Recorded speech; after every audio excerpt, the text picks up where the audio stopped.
speak this morning. Good morning, everybody. So we'll start our session today. Before that, I would like to point out for you 2 points of order.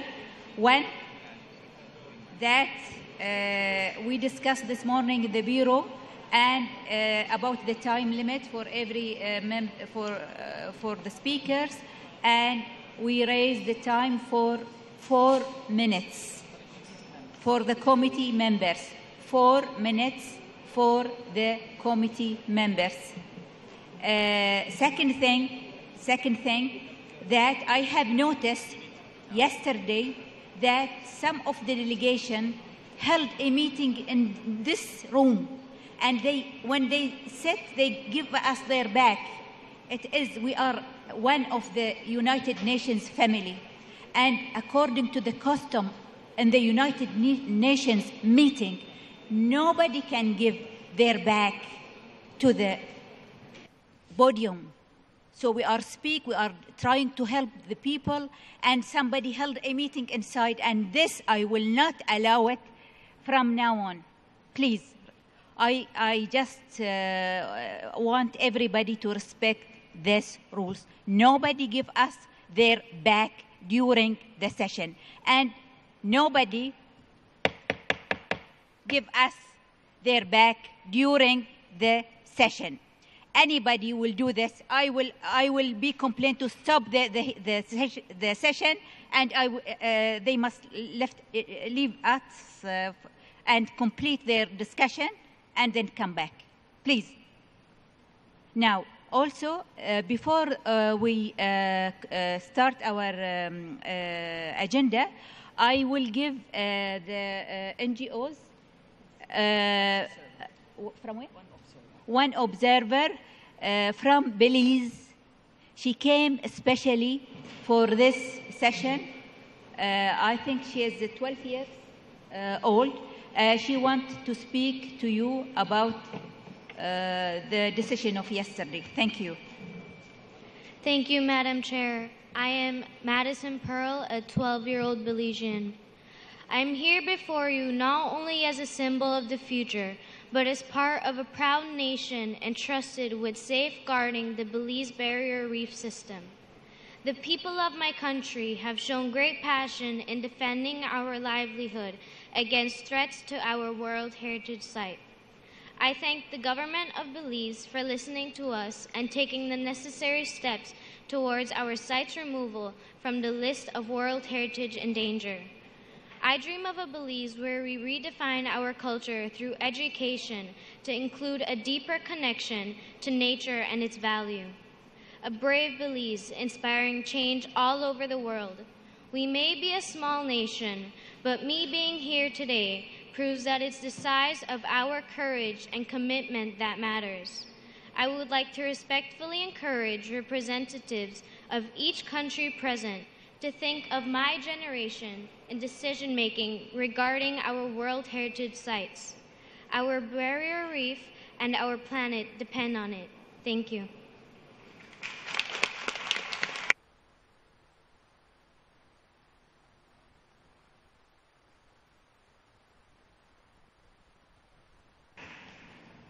Thank you very much.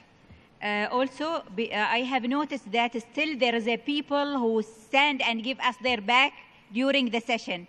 So I will be obliged to send them back or out of the meeting if there is anybody sit like that. Really, it's not in the custom of our United Nations organization. If you need me to speak in any other language, I can tell you also in any other language. Please, don't give us your back when you sit. Thank you very much. So I invite now Mr. Guy Debanet to present the report on the state of conservation on the natural properties located in Africa region and opened for discussion. You have the floor. Madam Chair, I think we still have to first have the reports that were not open for discussion on the Latin America region. Just to read the report. So there was one report that was not open for discussion on Latin America, which is Rio Platana Reserve in Honduras.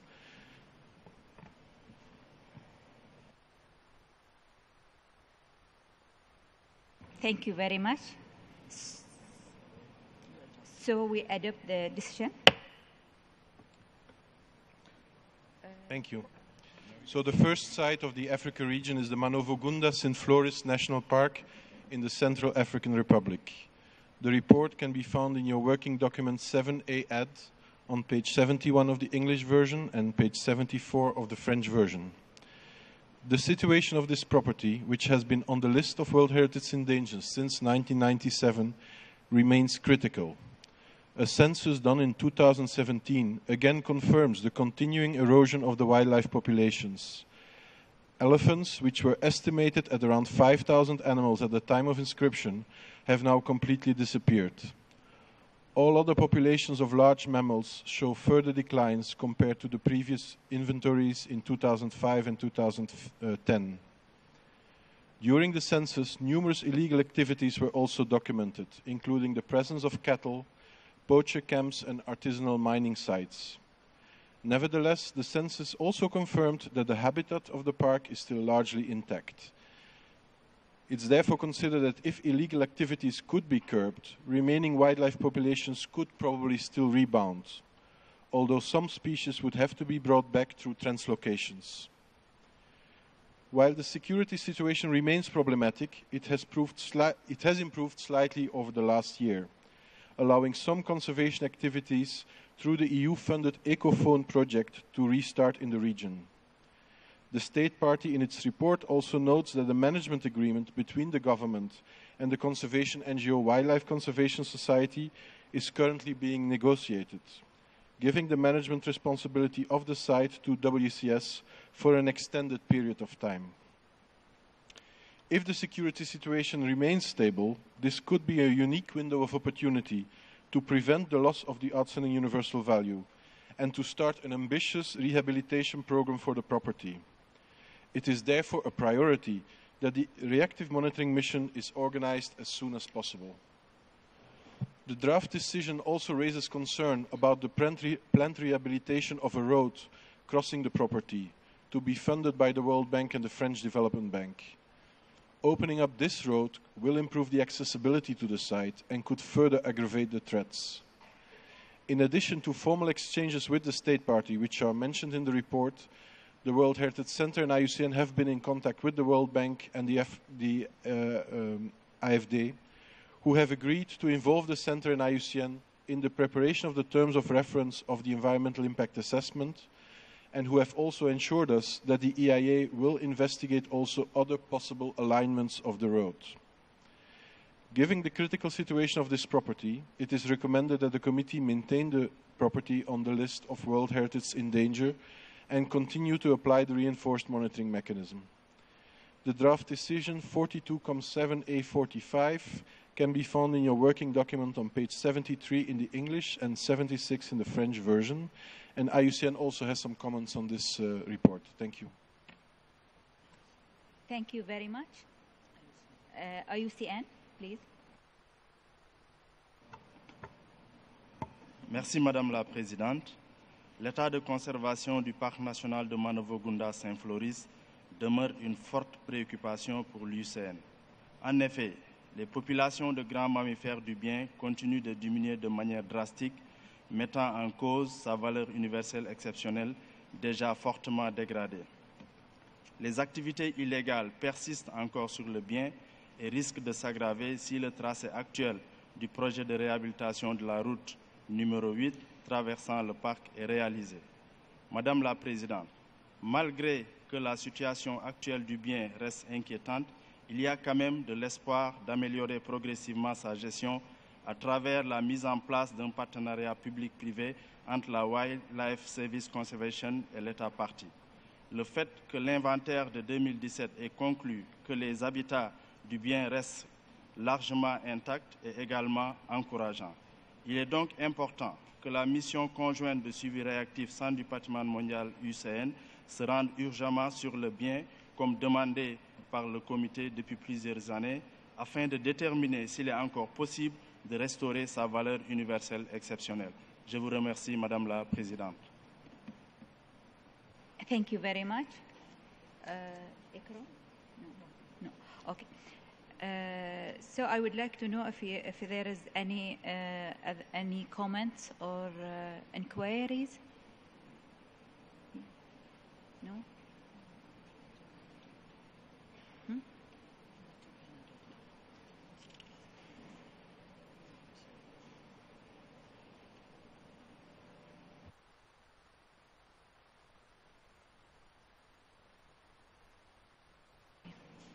So now I invite you to adopt the draft decision 42-7A 45 concerning the property.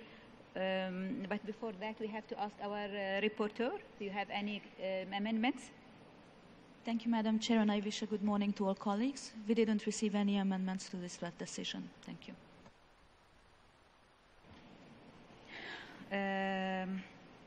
So I therefore declare draft decision 42-7A 45 adopted.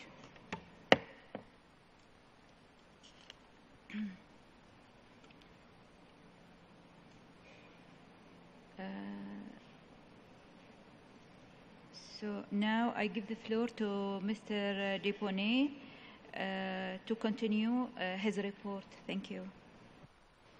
Thank you, Madam Chair. The next property is the Mount Nimba Strict Nature Reserve, a transboundary site between Cote d'Ivoire and Guinea. The report can be found in your working document 7A Add on page 74 in English and 77 in French. The State Party of Cote d'Ivoire in its report notes that it has been able to obtain project funding to support the management activities in its side of the property for the next 5 years. Unfortunately, the report of the State Party of Guinea includes little information on the current situation in the property and seems to refer mostly to outdated information. The World Heritage Center and IUCN were also contacted by the mining company Société des Mines de Fer de Guinée, which holds the mining concession situated in the mining enclave of the property. The company informed us that with the rising prices of iron ore, the mining project could be revived soon, and that it counts finalizing the EIA for the project in 2019. Given the geographical situation of this project, located in an enclave surrounded by the property, it will be of utmost importance for the EIA to carefully review the potential impact of this property on the outstanding universal value. In addition, it is important to note that at least one other mining concession is located just outside the property. Hence the importance to review the cumulative impacts of these different projects through a strategic environmental assessment. It is therefore timely that the draft decision proposes that the joint World Heritage Center IUCN reactive monitoring mission is organized to this property, which will allow to review the current status of the mining projects. It is also recommended that the committee maintains the property on the list of World Heritage in danger. The draft decision 42-7A 46 can be found in the working document 7A Add on page 77 of the English and page 80 of the French version.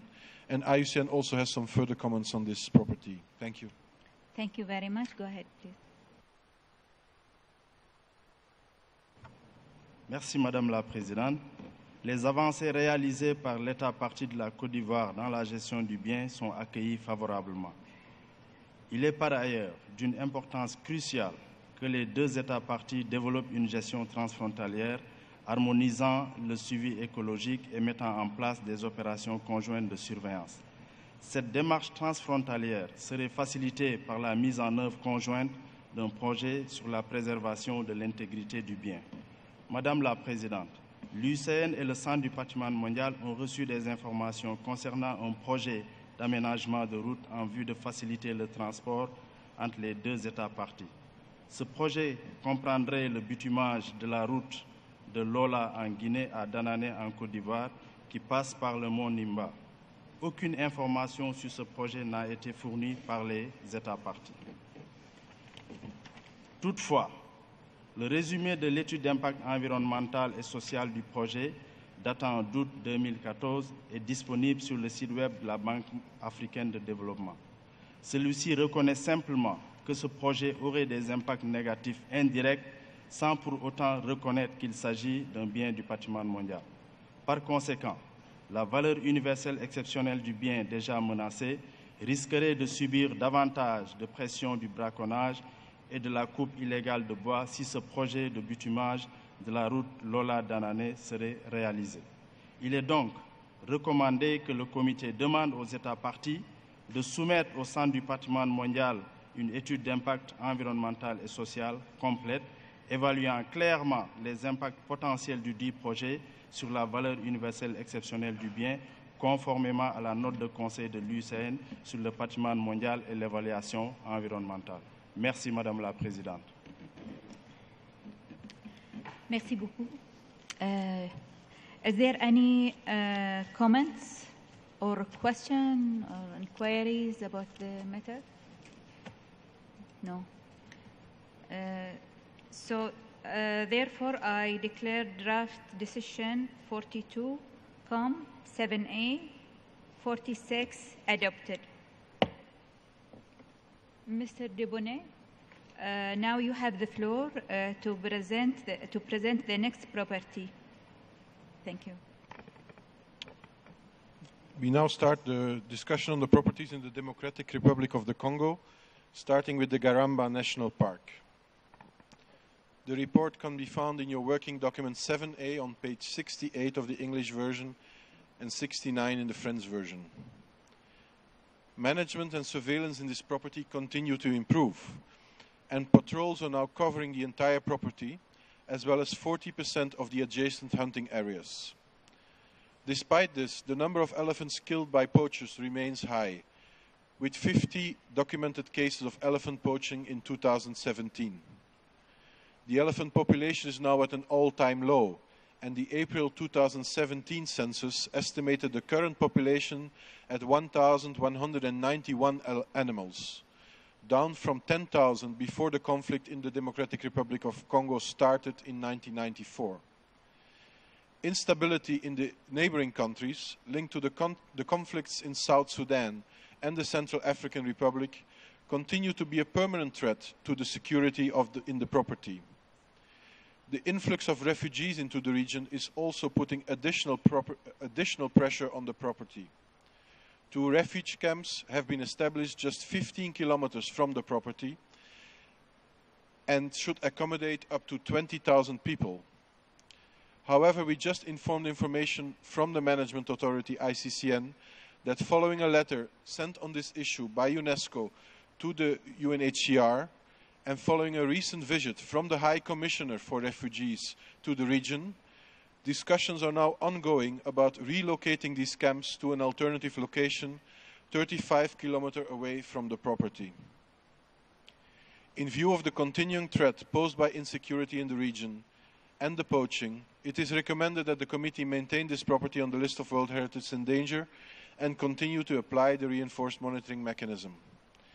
The draft decision 42-7A47 can be found in the working document 7A on page 70 of the English and 71 of the French version. And IUCN also has some further comments on this site. Thank you. Thank you very much. Is there any other comments from the other? Okay, thank you. Merci Madame la Présidente. Comme noté par mon collègue du Centre du patrimoine mondial, la situation de l'éléphant reste extrêmement préoccupante. Il en est de même pour la girafe de Kordofan, dont les 49 individus recensés dans le bien constituent l'unique population restante en République démocratique du Congo. Il est encourageant qu'aucun cas de braconnage de girafes n'ait été documenté en 2017. Les efforts consentis par l'État partie pour la conservation de ces espèces, y compris la pose de colliers télémétriques, sont cruciaux pour endiguer la tendance de la baisse de ces populations et pour éviter que ces espèces suivent le sort du rhinocéros blanc du Nord pour qui le bien était le dernier refuge. mais qui est désormais malheureusement éteint en état sauvage. Madame la Présidente, du fait des pressions importantes auxquelles fait face le bien, il est recommandé que le comité réitère sa demande à l'État partie de soumettre la version finalisée de l'état de conservation souhaité en vue du retrait du bien de la liste du patrimoine mondial en péril. Merci Madame la Présidente. Merci beaucoup. Is there any comments or questions or clarifications? No. The reporter, you have any amendments? Thank you, Madam Chair. No, we didn't receive amendments. Thank you. So I declare a draft decision 42, 7A, 47 adopted. Mr. Debonnet, you have the floor to present the next report. Please, you have the floor. Thank you, Madam Chair. The next site is Salonga National Park, also in the Democratic Republic of the Congo. And the report can be found in the working document 7A add on page 78 of the English and 81 of the French version. The improvement of the security situation in the region of the property has made it possible to strengthen surveillance activities in this vast property of 36,000 square kilometers. The area covered by surveillance now covers 56%. A management plan has been developed and approved, and there is now significant investment in improving the management of the property, with important financial assistance provided by Germany, the European Union and the United States. If these efforts can be sustained, it should be possible to cover over time, fully recover the OUV of the property. The preliminary results of the biological inventories in the northern block of the property are also encouraging. The bonobo population in this block was estimated at 8,746 animals, but unfortunately only 767 elephants were found. And it is clear that the elephant population has been greatly reduced following years of heavy poaching. Two important challenges remain the securing the biological corridor in order to maintain the connectivity between the two forest blocks of the property and finding a sustainable solution for the communities living inside the property. Unfortunately, the property also remains threatened by oil exploration, with the attribution by the President of the Republic on 1st of February 2018 of 3 new petroleum exploration concessions which are overlapping with the property. The World Heritage Center was also informed in May of a proposal made by the Minister of Hydrocarbons to the government for the degazettement of one or several zones of this property and also Virunga National Park to allow for petroleum explorations to be carried out. However, at this stage, no decision has been made by the government. The UNESCO Director General addressed a letter on 7th of June 2018 to the President of the Democratic Republic of the Congo to express her concerns regarding the attribution of exploration concessions overlapping with the property and to recall the position of the committee on the incompatibility of oil exploration or exploitation activities and the World Heritage status. In view of this situation, it is recommended that the committee maintains the property on the list of World Heritage in danger and continues to apply the reinforced monitoring mechanism. It is also recommended to request the state party to invite a joint World Heritage Center IUCN reactive monitoring mission to this property. The draft decision 42,7A50 can be found on page 80 in English and page 83 in the French version. And IUCN also has a comment on this property. Thank you. Thank you very much. Please go ahead, IUCN. Merci Madame la Présidente. L'UCN note sa vive préoccupation quant à l'octroi de 3 concessions d'exploration pétrolière chevauchant le bien. D'autres blocs pourraient également être attribués, ce qui ferait que la totalité du bien serait couverte par des concessions pétrolières. Il faut noter que toute activité d'exploration ou d'exploitation pétrolière dans le bien et sa périphérie pourrait compromettre les progrès accomplis par l'État partie pour sécuriser le bien et pourrait avoir des impacts négatifs irréversibles sur sa valeur universelle exceptionnelle. Il convient de rappeler la position du comité que l'exploration et l'exploitation pétrolière sont incompatibles avec le statut de patrimoine mondial. Il est donc recommandé que le comité prie instamment l'État partie d'annuler les permis déjà octroyés et de ne pas en attribuer de nouveaux dans le bien ni dans sa périphérie. Merci, Madame la Présidente. Thank you very much. Is there any comments or questions? Thank you. So the reporters, do you have any amendments? Thank you, Madam Chair. No, we did not receive amendments for this item. Thank you very much. So therefore, I declare draft decision 42, COM 7A 50 adopted. Mr. Deponey, you have the floor to present the next report. Thank you. Thank you, Madam Chair. The next property is the Virunga National Park, also in the Democratic Republic of the Congo. The report can be found in your working document 7A add on page 82 in English and 85 in French.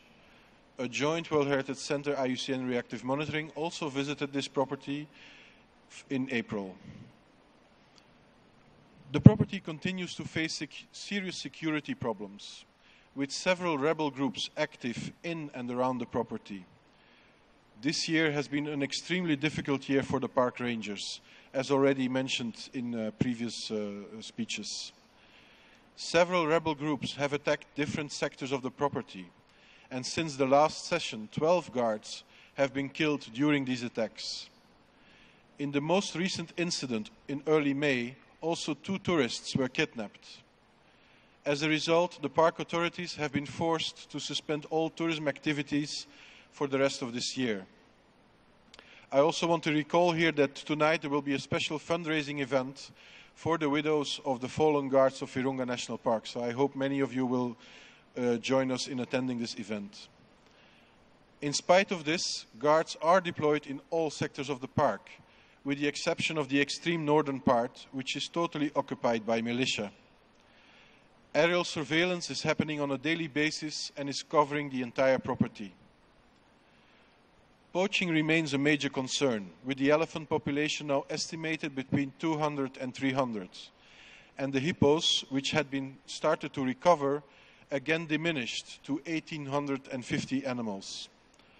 However, the good news is that the recent mountain gorilla survey showed that the census in the whole Virunga National Park, in the whole Virunga Massif, covering DRC, Rwanda and Uganda, estimated a total of 1,004 gorillas, an increase compared to the last census. 300 of these gorillas are living inside Virunga National Park. As mentioned in the case of Salonga National Park, this property also remains threatened by oil exploration, and we already mentioned the proposal made by the Minister of Hydrocarbons to degazette parts of Virunga to allow for oil exploration. But as mentioned so far, there has been no decision by the government on this issue. I also want to mention here that on June 7, the State Party of Uganda submitted a copy of a strategic environmental assessment carried out in 2013 for oil and gas activities in the Albertine Rift in the Uganda part of the Virunga area. However, IUCN has not yet been able to review this newly submitted information. Given the continued insecurity and the threats to the property, the Reactive Monitoring Mission recommends that the committee maintains the property on the list in danger and continues to apply the reinforced monitoring mechanism. The mission also updated the corrective measures and the timetable in consultation with the State Party, and these are included in the draft decision in front of you. The draft decision 7A51 can be found in your working document on page 84 in English and 87 in French. And IUCN also has further comments on this side. Thank you very much.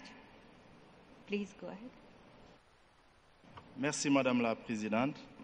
Malgré les efforts de l'État partie d'améliorer la surveillance du bien et les progrès accomplis, les menaces auxquelles fait face le bien restent graves. L'empiètement des terres agricoles, bien que stable, reste une préoccupation majeure.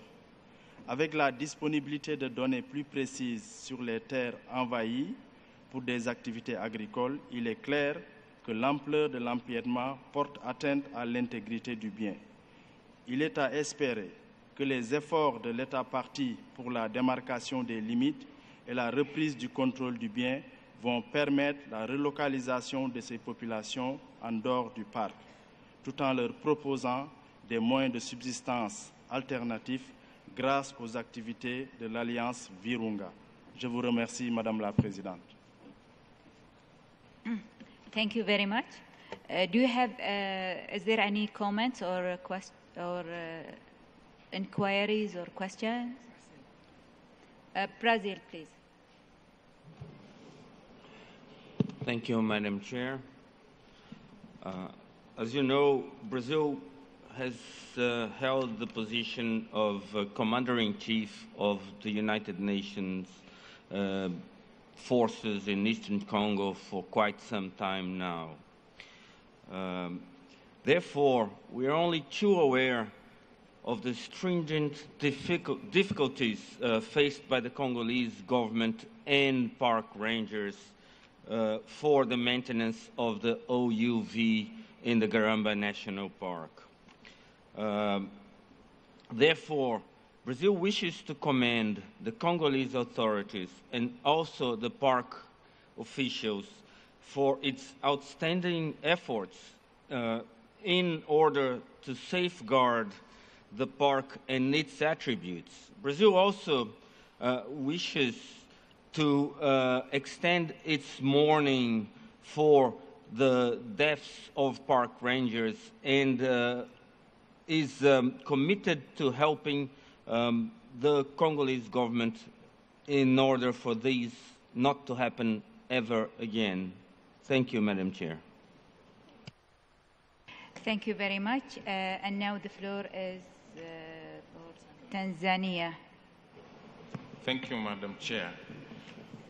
My delegation notes that in paragraph 7 of the draft decision on this property, it congratulates the state part of DRC for the sustainable development activities established in the framework of the Alliance Virunga to improve the life of local communities.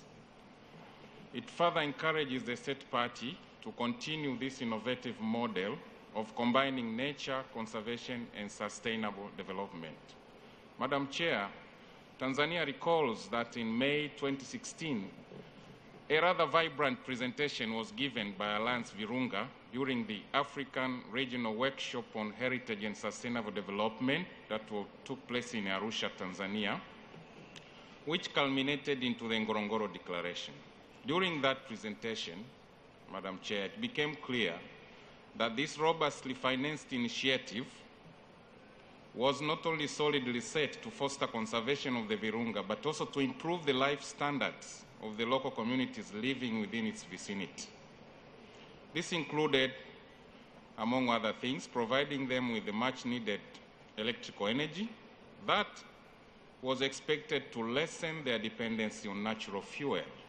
In this context, and with regard to the recent reactive monitoring mission that we are told was carried out in April 2018, my delegation is curious and would like to request the advisory bodies to explain into some depth the progress reached so far by the Alliance Virunga in improving the lives of local communities.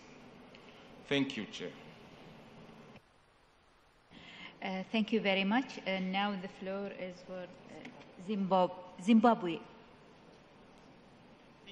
Thank you, Madam Chair. And I would like to thank the Center and the advisory bodies for this report, and also to commend the State Party on the efforts being made. Tanzania has taken the words out of my mouth. I would like to find out how the local communities are benefiting and how this program involves the local communities as core inhabitants and core stakeholders within the forest. At the moment, there are still problems with local communities logging and as well as poaching, but it is not clear what programs are in place to support local communities and for local communities to benefit. And I would also like clarification whether the advisory bodies and the Secretariat have now subcontracted support to Alliance Virunga. Thank you. Thank you very much. And now the floor is for the NGOs representative. Mrs. President, on behalf of the Jane Goodall Institute Global, I want to congratulate you for your election as chair and to the Kingdom of Bahrain for holding this session. As an international wildlife organization, we want to express our support for the actions undertaken under the World Heritage Convention through the decisions and initiatives adopted by the Committee for the Conservation of Virunga National Park and other Congolese sites, as well as the Congolese authorities, especially ICCN. Virunga remains at the heart of the World Heritage Convention and is among the 16 World Heritage Sites and 21 biosphere reserves to protect great apes. Oldest park in Africa, Virunga, moreover, is the only park in the world to host 3 taxa of great apes: mountain gorillas, eastern lowland growler gorilla, and chimpanzees, our closest living relatives.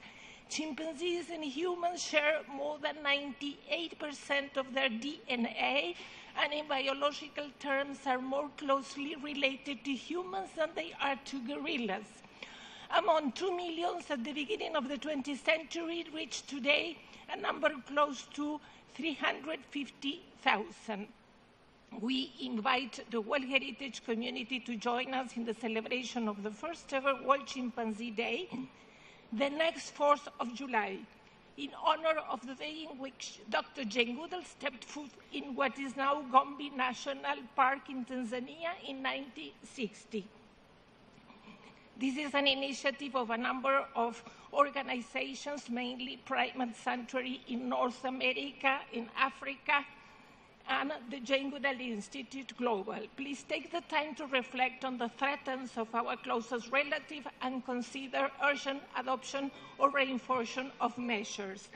You can visit the site www.worldchimpanzeeday.org. Thank you. Thank you very much. Now the floor for another NGO speaker.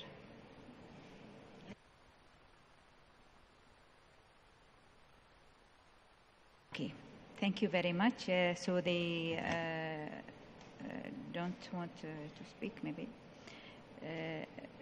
Is there any other participant? You want to answer? IUCN? Please. Merci Madame la Présidente. L'UCN remercie d'abord l'ensemble des membres du comité qui ont intervenu et ont posé des questions quand même très pertinentes. Madame la Présidente, je rappelle que la situation que vit le parc national de Virunga, c'est une situation extrêmement difficile qui date de très longtemps. Donc le processus qui est en cours de mise en œuvre par l'Alliance Virunga, qui allie la conservation du parc, mais également développe des initiatives au profit des communautés locales qui portent essentiellement sur la fourniture d'électricité, mais également le développement d'un système d'agriculture durable familiale, est un processus qui n'a pas encore atteint sa vitesse de croisière. Donc c'est un processus qui est en cours, qui déjà a montré des résultats assez intéressants et très encouragés également par les communautés. Je pense qu'à ce stade, l'État partie qui est ici présent pourrait également donner plus de détails sur les avancées notées par le programme de l'Alliance Virunga. Je vous remercie, Madame la Présidente. Thank you very much. Now I give the floor to Australia. Australia, please. Thank you, Madam Chair, and I just wanted to make a short intervention.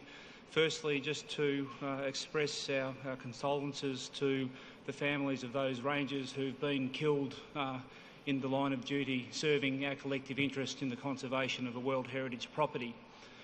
Secondly, I wanted to just underline the reality that we will never, ever get on top of this terrible problem of poaching and the illegal trade in wildlife until such time as a global community we deal effectively with the source of the problem, and that is the demand for those products that are being traded illegally. And in that regard, I want to urge all states parties to do their utmost under the Convention on International Trade in Endangered Species and in their own jurisdictions to stamp out wherever we can the illegal trade in wildlife. Thank you. Thank you very much.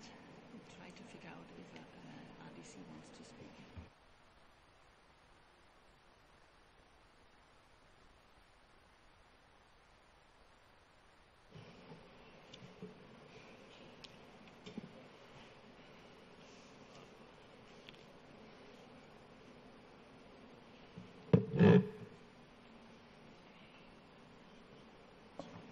Now I give the floor to the Republic of Hungary.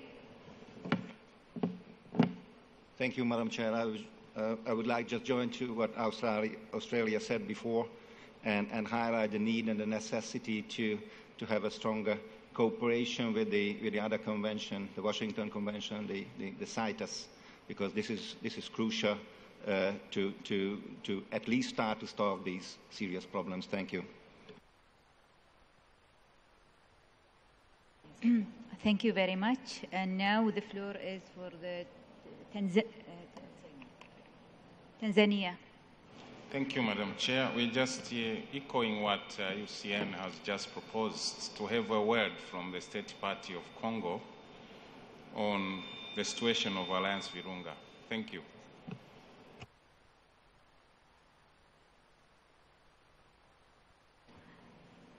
Now I give the floor to the Republic of Congo.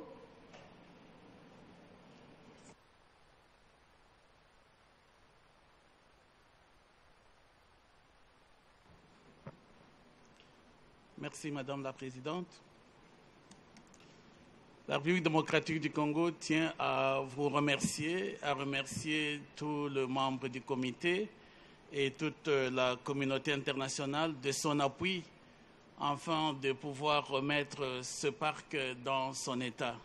Aujourd'hui, c'est vrai, nous avons un grand programme pour réconcilier la conservation et le développement. Et nous sommes au niveau du 3e centrale hydroélectrique qui apporte de l'énergie, donc de l'électricité, dans tous les centres sociaux, les hôpitaux et autres gratuitement, et qui soutient des micro-programmes de développement pour les communautés.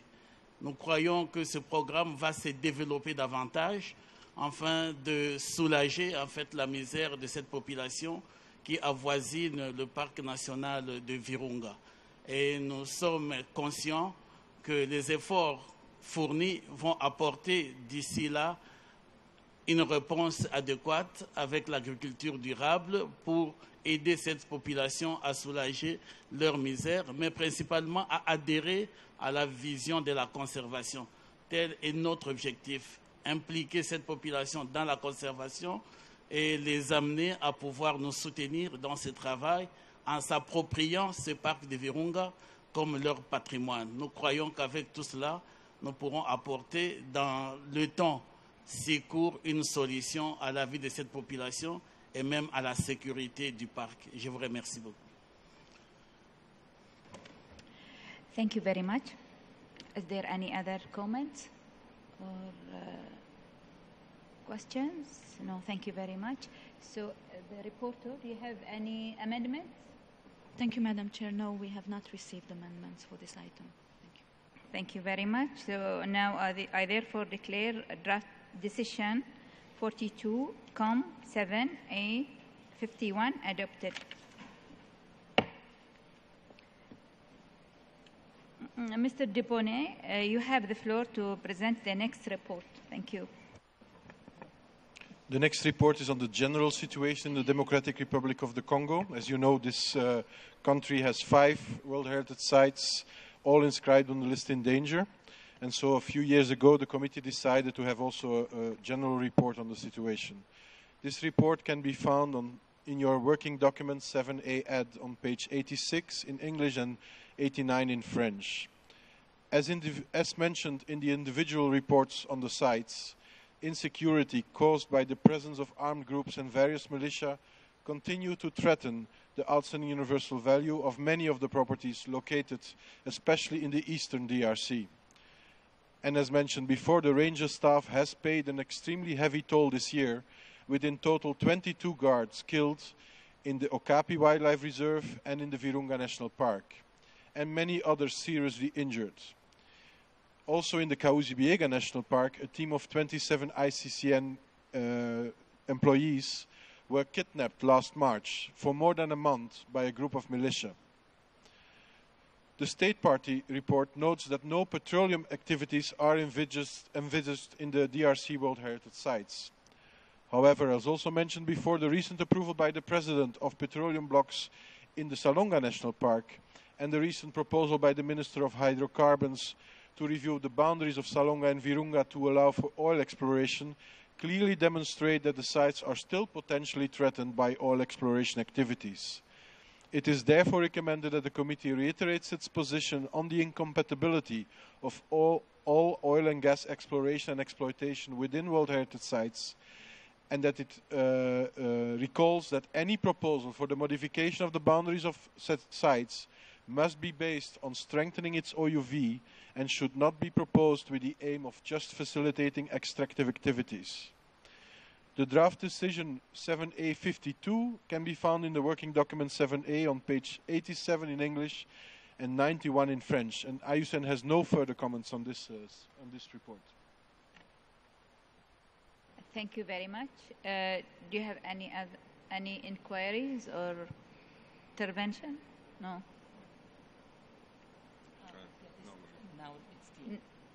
Norway? Please, I give Norway the floor. Thank you, Madam Chair. Firstly, Norway would like to express its deepest condolences to the families of the guards killed. We strongly condemn the targeting of staff working to protect the natural heritage of DRC. Oil exploration in World Heritage properties is of utmost concern.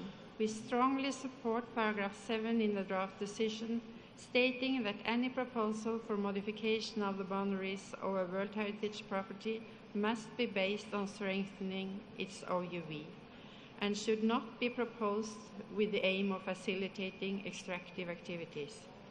We would also like to stress the long-term benefits from sustainable use of natural resources, not only in terms of protecting biodiversity, but also in generating well-being and economic benefits for local people. Recognizing the many challenges the DRC is facing, we encourage state parties and the donor community to support the state party in their efforts to protect these areas of outstanding biodiversity that are of such a global importance. Norway supports the draft decision. Thank you, Madam Chair. Thank you very much. And now I give the floor to Zimbabwe. Thank you very much, Madam Chair. Zimbabwe also supports the draft decision. However, on number 9, there is a request that the state party presents reports on our update report on the 4 properties by the 1st of February 2019. I think this is trying to put a lot of pressure on the state party. The state party may need more time given the complexity of the issues here.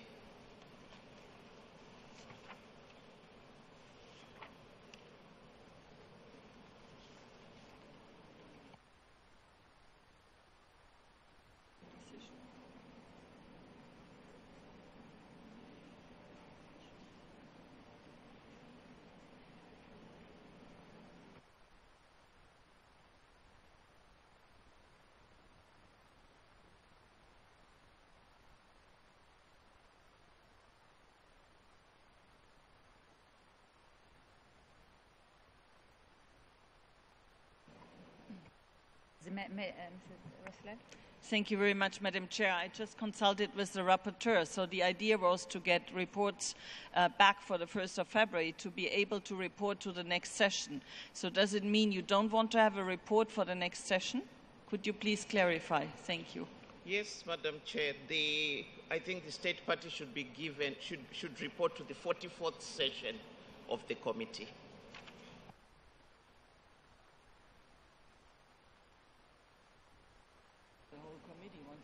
To have a report on this next maybe if you agree, all the committee, that the report will not be submitted next year for the 44th session. That means after 1 year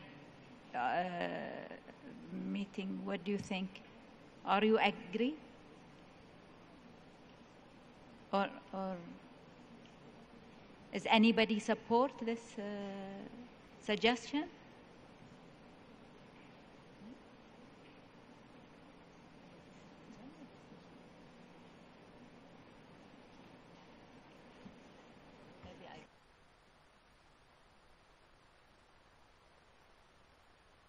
Tanzania, please, you have the floor. Thank you, Madam Chair. We second that position.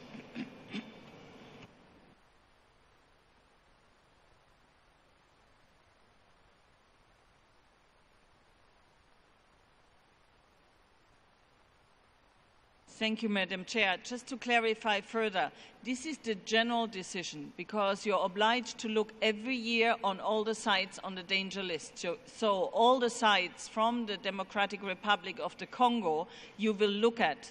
But what you don't want to have is a general decision on the Democratic Republic of the Congo and the challenges in general on this situation. Just to be very clear, so that the rapporteur knows how to change the last paragraph. Thank you. Now, Uganda. Now I give the floor to Uganda.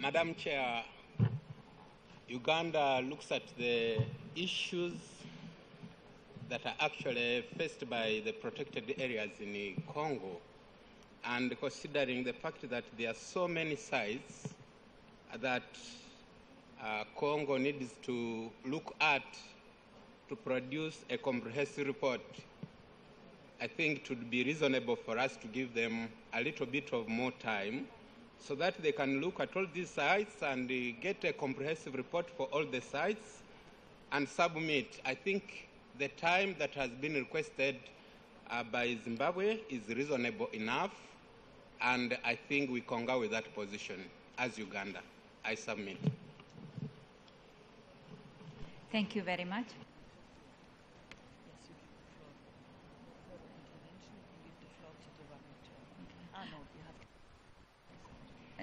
Now I give the floor to the NGO, one of the NGO representatives.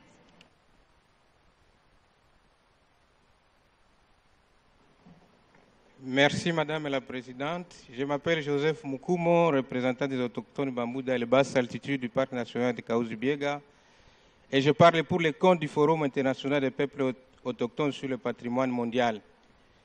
Madame la Présidente, c'est bien reconnu la contribution historique des peuples autochtones dans les métiers de la biodiversité issus du patrimoine mondial. Madame la Présidente, nous reconnaissons en tant que citoyens du pays les grands défis et les menaces que rencontrent les gardes du parc à patrouiller les territoires, illustrés par les enlèvements dans les Kahuzi-Biega et les récentes tueries des éco-gardes dans le parc de Virunga. Et nous félicitons l'attention du comité sur ces menaces et encourageons l'initiative de compassion annoncée en marge de cette 42e session dont je ferai aussi partie de cette initiative ce soir. Pour le cas, Madame la Présidente, du Kahuzi-Biega, les autochtones Batois ont connu l'expulsion et n'ont pas accès aux ressources naturelles traditionnelles, ce qui affecte leur culture, l'identité et les moyens de subsistance. Les activités traditionnelles de la chasse, cueillette et médecine traditionnelle pour beaucoup de Batois sont qualifiées d'illégales et les exposent au risque de sanctions violentes par les agents en surveillance. les cas de meurtre de Batoambo et Nakuliro en août 2017. Cela continue d'être le cas malgré le travail important au niveau national à RDC pour établir une négociation positive et une résolution des conflits entre les Bato et les Bambouti et les autorités du parc en lien avec le processus de Wakatan de l'UCN pour les autochtones des hautes et basses altitudes du parc de Kaouzi-Biega. Se référant aussi à l'acceptation de la RDC d'une recommandation garantissant les droits des peuples autochtones dans les aires protégées lors de l'examen périodique universel par le Conseil des droits de l'homme en avril 2014. Ainsi, nous sommes très préoccupés de constater que les rapports de décision du comité sur les biens n'ont pas pris en compte la situation particulière des autochtones de basse altitude et haute altitude du parc de Kaouzi-Biega. Nous recommandons ainsi la relance de ce processus de collaboration dans le cadre du processus de Wakatane et d'assurer que les autochtones participent à la gouvernance et gestion du patrimoine mondial à RDC. Et aussi de s'assurer que... Please terminate encourager spécifiquement à l'implication des peuples autochtones dans la proposition, l'inscription et la gestion, ainsi que la rédaction des rapports des biens du patrimoine situés sur leur territoire. Merci, Madame la Présidente. Thank you very much. And now I give the floor to the reporter to give us the amendments, please. Thank you. Thank you, Madam Chair. So as we have heard during the debate, we have one proposal for amendment from Zimbabwe, seconded by Tanzania, for paragraph 9 of the decision.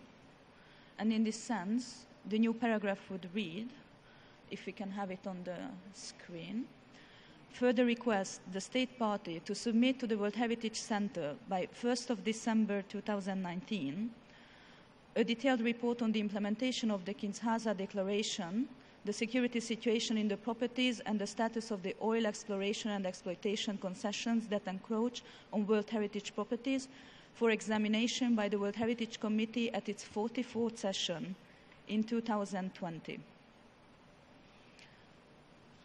And now we have it on the screen. Thank you very much, Madam Chair. Thank you very much. Is there any objection?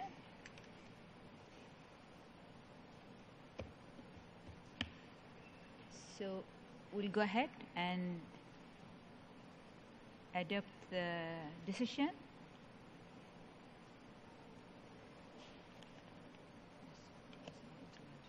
Okay. So I therefore declare draft decision as amended 42.7a 57 adopted. Mr. Debonnet, you have the floor to present the next property. Thank you.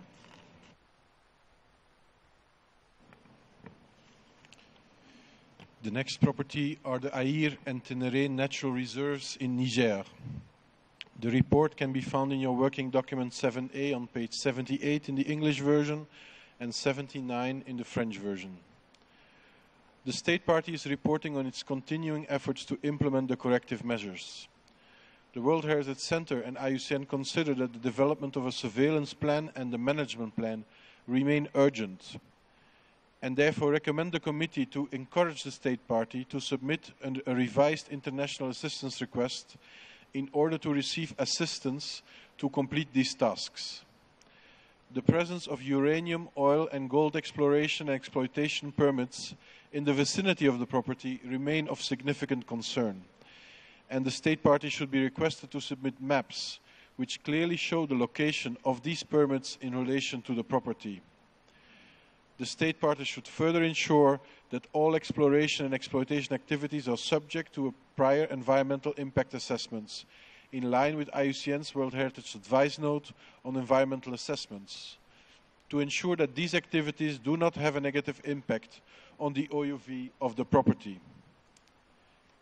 It is also recommended that the committee encourage the State Party to seek advice from the World Heritage Center and IUCN to prepare the desired state of conservation for the removal of the property from the list of World Heritage in danger, and that it retains the property on the list of World Heritage in danger. The draft decision 42.7a54 can be found in the working document on page 80 in English and 82 in French. And IUCN has also comments on this report. Thank you. Thank you. Thank you very much. The ECOMOS, please. Merci, Madame la Présidente. L'UCN apprécie les efforts de l'État partie pour continuer d'améliorer la surveillance et le suivi du bien et pour restaurer les zones dégradées, notamment celles infestées par l'espèce envahissante Prosophis juliflora. Toutefois, l'État partie n'a fourni aucune donnée issue des programmes de suivi des espèces clés du bien, ni sur l'étendue de l'invasion de Prosopis et son impact sur la valeur universelle exceptionnelle du bien. Ces données sont nécessaires pour informer les décisions de gestion du bien, mais également pour élaborer l'état de conservation souhaité en vue du retrait du bien de la liste du patrimoine mondial en péril. Il est extrêmement préoccupant que le soutien accordé au programme d'élevage en captivité de l'Autriche à cou rouge ne soit toujours pas suffisant pour assurer sa réussite. Vu l'importance cruciale des programmes d'élevage en captivité pour la réhabilitation de cette espèce au Niger, il est recommandé au comité de demander à l'État partie de solliciter des conseils d'experts pour l'amélioration de ces programmes.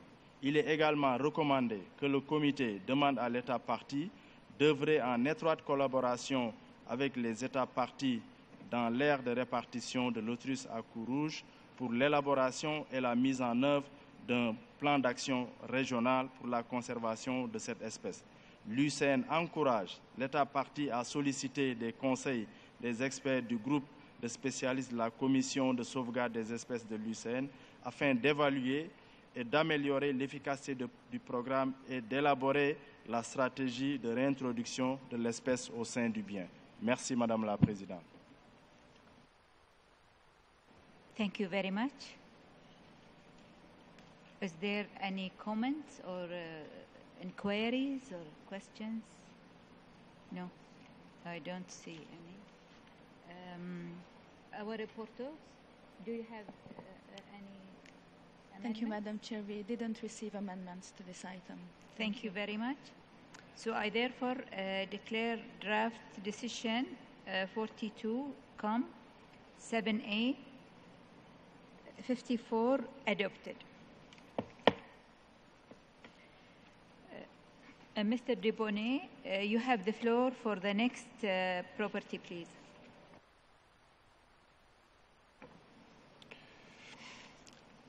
Thank you, Madam Chair. The next property is the Niokolo-Kobo National Park in Senegal. The report can be found in your working document 7A on page 81 in English and 83 in French. The State Party reports on its continuing efforts to implement the corrective measures, in particular in the fields of law enforcement and monitoring. The results of the ongoing monitoring activities are reported to indicate that viable and increasing populations of key wildlife species such as lion, wild dog, chimpanzee and Derby eland are confirmed. However, the Centre and IUCN know that more time is required to confirm these tendencies, as well as the reported downward trend in poaching. The potential impacts of the Mako Gold Prospection Project remain a serious concern with regard to the potential impacts of the project on the chimpanzee populations within this concession. The State Party further notes that currently no funds are available to implement the Sambagulu Dam project, and the World Heritage Centre and IUCN reiterate the need to keep the Centre informed of the developments of this project, which could potentially impact the OUV of the property. Despite the progress accomplished, the Centre and IUCN consider that more time and efforts are required to ensure that the reported positive tendencies are maintained for at least 3 consecutive years, as stipulated in the desired state of conservation for the removal of the property from the list of World Heritage in danger. Consequently, it is recommended that the committee maintain for this moment the property on the list of World Heritage in danger, and the draft decision 42-7A54 can be found on page 84 of the English version of the working document and 82 in the French version. And IUCN has further comments on this property, Madam Chair. Thank you very much. Please go ahead. Merci, Madame la Présidente.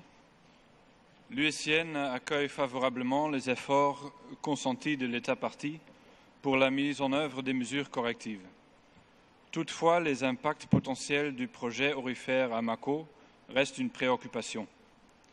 Bien que les efforts de l'État partie et de la société Petroal Mining Company pour assurer un suivi des impacts soient bien notés, aucune donnée issue de ce suivi n'a été fournie, hormis celle concernant la quantité d'eau dans le fleuve Gambie. Il est recommandé que le comité demande à l'État partie de soumettre au Centre du patrimoine mondial un rapport de suivi, y compris une analyse des données sur la quantité et la qualité des eaux de surface et souterraines en amont et en aval du projet. Il est également recommandé que le comité demande à l'État partie de fournir des données spécifiques et détaillées sur le suivi des chimpanzés afin de permettre une évaluation des impacts réels du projet sur cette espèce, ainsi qu'une évaluation de l'efficacité des zones de conservation créées en dehors du bien dans l'optique d'atténuer ces impacts. Prenons note qu'aucun financement n'est encore disponible pour la construction du barrage à Sambangalou. L'USN considère que ce projet demeure une menace potentielle pour le bien qui doit faire l'objet d'une étude d'impact environnemental et social détaillée, y compris une évaluation des impacts sur la valeur universelle exceptionnelle du bien, conformément à la note de conseil de l'USN sur le patrimoine mondial et l'évaluation environnementale. Pour finir, Madame la Présidente, l'USN regrette qu'aucune information n'ait été fournie concernant la fermeture de la carrière de basalte à Mansadala, prévue pour 2018, comme l'avait confirmé l'État partie lors de la 41e session du comité. Il est donc recommandé que le comité demande à l'État partie de confirmer dans les plus brefs délais si la fermeture de la carrière s'est effectuée comme prévu, rappelant que cette date a déjà été repoussée à plusieurs reprises. Merci, Madame la Présidente. Thank you very much. Is there any comments or intervention or question? Thank you. So, no, the reporter, you don't have. Okay. Thank you very much.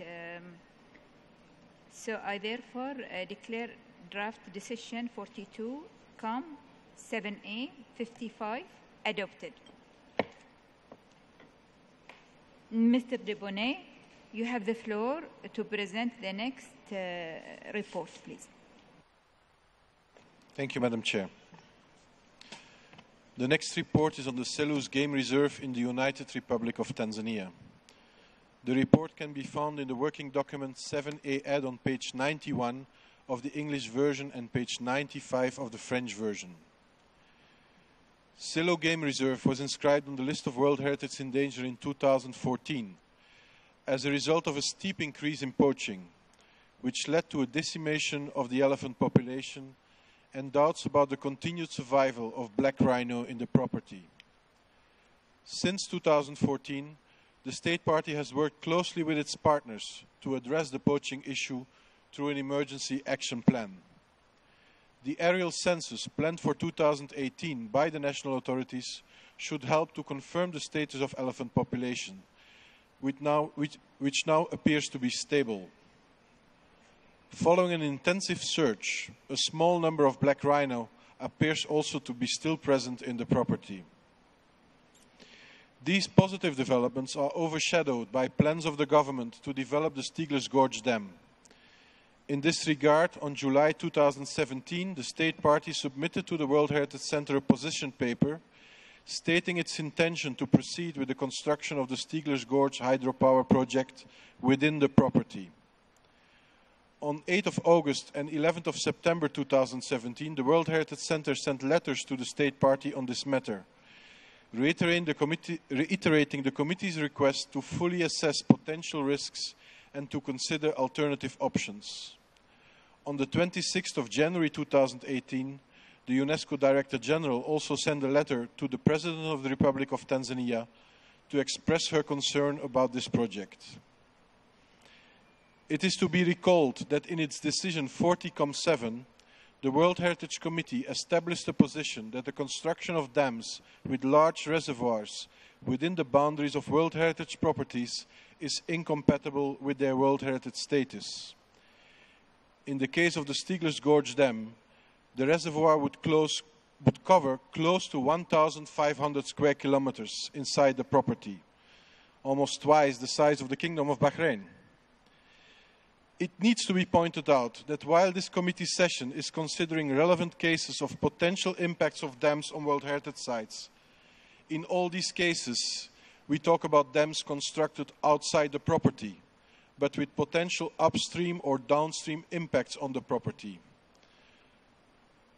The proposal to build a large dam, such as the Stiegler's Gorge Dam, inside the property is therefore a very new development for the Convention. On the 3rd of April 2018, the World Heritage Center participated in the stakeholders' consultation as part of the environmental and social impact assessment concerning the dam project. It was recalled that the World Heritage Committee has taken in numerous past decisions which express concern on the potential irreversible damage of the construction of the dam on the property's outstanding universal value. Following the call, the World Heritage Center also conveyed its inputs by letter of 6th of April 2018. To date, the completed environmental impact assessment has not yet been submitted to the World Heritage Center. The World Heritage Center notes the short-term time frame available to conduct the ongoing impact assessment, and it also notes the requirement for a strategic environmental assessment for all hydropower developments under the Tanzanian national legislation. It is therefore recommended that the committee reiterates its request to the state party to fully assess the cumulative impacts of the Stiegler's Gorge hydropower project on the property and its wider landscape through a strategic environmental assessment, undertaken to the highest international standards, and to consider alternative options to meet its power generation needs. On the 25th of April 2018, the Tanzania Forest Service Agency published a tender for the deforestation of 143,000 hectares located within the World Heritage property, and more specifically, within the area earmarked for the construction of the dam. The map on the screen shows the area where this deforestation will take place, and it includes some of the most pristine forest areas in the property. The World Heritage Center was also informed that the signs of the remaining black rhino were actually found within the area that is proposed to be deforested. If authorized, the complete deforestation of such a large area will lead to irreversible damage to the World Heritage property's outstanding universal value and the loss of its integrity. In response to this new development, the UNESCO Assistant Director General for Culture sent a letter to the Minister of Natural Resources and Tourism of Tanzania on the 31st of May 2018. Madam Chair, the Centre also received a petition signed by more than 130,000 people requesting Tanzania not to proceed with the logging. It is therefore recommended that the committee request the state party to invite a joint World Heritage Center IUCN reactive monitoring mission to the property to review the status of the Stiegler Gorge hydropower project. The draft decision 42-7A56 can be found in the working document on page 94 in English and 98 in French. And IUCN also has further comments on this report. Thank you very much. Please go ahead.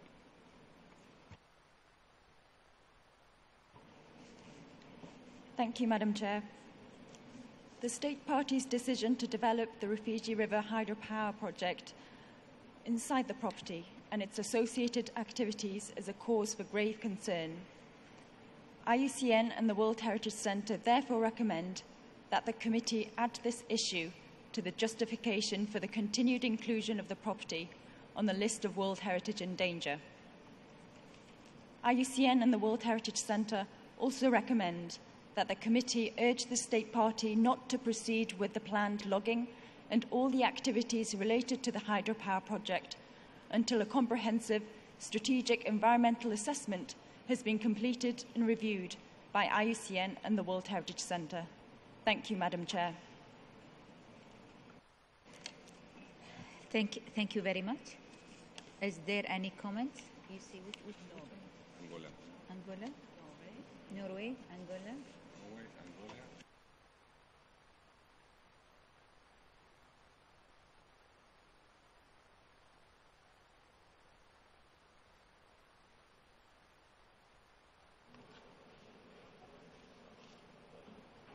So now I give the floor to Norway.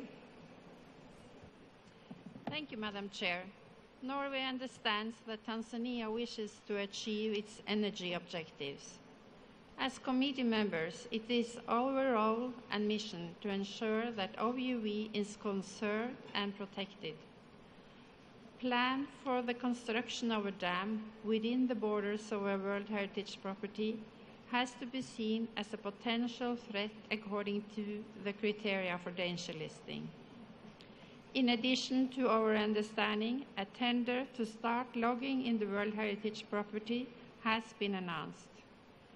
In order to ensure that a full assessment of the impact of the dam project, a strategic environmental assessment is needed in order for the committee to make informed decisions. Norway considers the draft decision as accurate with regards to the current situation, and we hope that it truly demonstrates that the international community cares about Soluz and that there is a will to assist Tanzania in finding solutions that will not have detrimental impact on one of Africa's most important protected areas, an area with outstanding universal value. Norway supports the draft decision. Thank you, Madam Chair. Thank you very much. Now I give the floor to Angola, please. Angola. Madam Chairperson, Angola concurs with the analysis made and the recommendations suggested by the advisory body on the state of conservation of Selous Game Reserve. We urge the State Party of Tanzania to address the key issue related to the improved conservation of this property within the limits of resources available. Angola appreciates that the anti-poaching intervention undertaken so far by the State Party of Tanzania have begun to bear fruits. All data indicate that poaching, the primary reason for its inscription in the danger list, has been arrested, as testified by an upward 11 population growth and a healthier population structure. We encourage the State Party of Germany and other interested funding partners to continue the commitment and collaboration in strengthening the conservation of Soluz. Madam Chairperson, Angola considers provision of adequate energy as crucial for the fast-growing economy of Tanzania and Africa as a whole. This is particularly necessary so as to keep pace with the dire need to address poverty, which remains a priority for Tanzania and Africa at large. While the Steels Gorge project has stimulated significant debate, we are aware that the environment social impact assessment for it has been finalized and ready for review by the World Heritage Center. In any case, we underscore the need to minimize the possible negative impact to the overview of the property. At the time that an explicit decision has been made to continue with this project, we strongly suggest that the State Party of Tanzania engages in a close dialogue and consultation with the World Heritage Center so as to speed the recommendation of the advisory body in the most practical and feasible way. Thank you very much, Madam Chairperson. Thank you very much. And now I give the floor to Australia. Thank you, Madam Chair. Australia supports the draft decision to retain this property on the list of World Heritage in danger, given the imperative of preserving the attributes for which the property was inscribed. We note the advisory body's advice that the development of the Stiegler's-George hydropower station and the associated planned deforestation within the borders of the property will damage these attributes in a manner that will be incompatible with World Heritage status. Australia respects the aspirations of Tanzania to achieve its vision to develop into a modern, electrified and industrialised country, and notes the consequential increase in energy demand that will occur over the coming decades.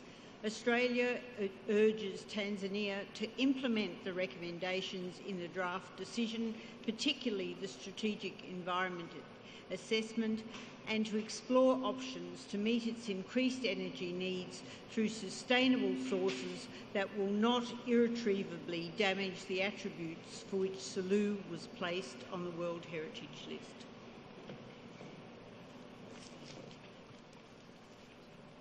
Thank you very much. Now I give the floor to Zimbabwe. Thank you, Madam Chair. Just to request your permission, for you to give permission to the state party to make a statement. Thank you very much. Now I give the floor to Hungary. Thank you, Madam Chair. To be as brief as possible, Hungary fully agrees with the Australian and Norwegian position, and we support the adoption of the draft decision. Thank you. Thank you very much. Now I give the floor to Spain.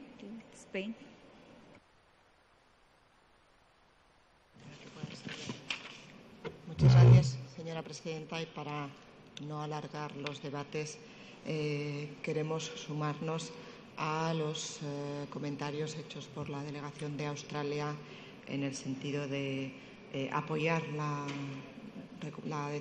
decisión tal y como ha sido sometida al comité, encomendar los esfuerzos del Estado parte en seguir la protección del sitio, así como buscar todas las alternativas posibles de proveer de energía sostenible a este sitio protegido. Muchísimas gracias. Thank you very much. Now I give the floor to the state party, Tanzania. Thank you, Madam Chair. Tanzania agrees with the submission by the distinguished delegate of Angola. And at this juncture, Madam Chair, we propose for a continued engagement in constructive dialogue with the World Heritage Center and the advisory bodies by way of striking the best way forward on this important issue.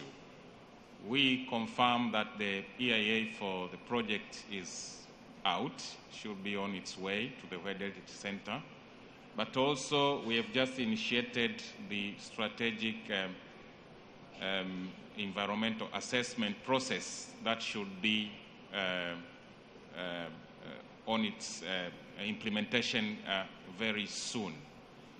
We wish to bring to the attention of the World Heritage Committee that during the previous decision on this issue of Soluz, Tanzania was encouraged to undertake the environmental impact assessment, which we have undertaken. But during this year's decision that we are discussing now, Madam Chair, the stress has been on the ASIA, on the strategic environmental assessment. So that's why you see that we worked very hard to do the EIA, and now we are doing the strategic environmental assessment, although actually the strategic environmental assessment should in practice precede the environmental impact assessment. But we wish to comfort the World Heritage Center and the advisory bodies that we are ready to engage, and we have already started engaging already to see the best way of how to handle this rather sensitive issue. Thank you, Madam Chair. Thank you very much. Now I give the floor to the representative of NGO.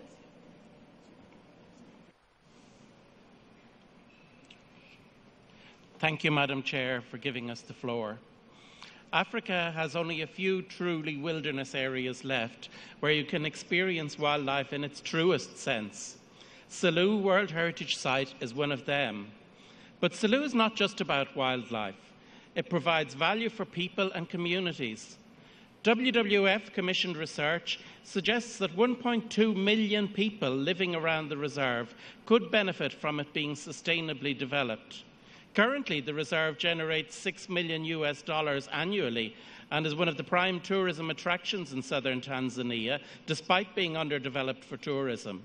In addition, there are 200,000 livelihoods downstream of Soluz that depend on maintaining the flow of the Refugee River. We welcome the government's anti-poaching efforts and progress made this far. We acknowledge the start of SECAD project and the World Bank loan to improve the management of the Soluz. These efforts seem to be working, as qualitative data seem to suggest a fall in poaching rates and an increase in calf elephants.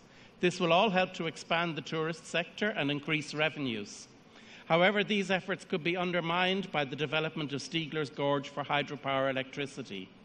We welcome the announcement of the State Party to carry out a strategic environmental assessment as required under Tanzanian law to assess the impacts on other sectors, strategies and opportunities for alternative power generation schemes.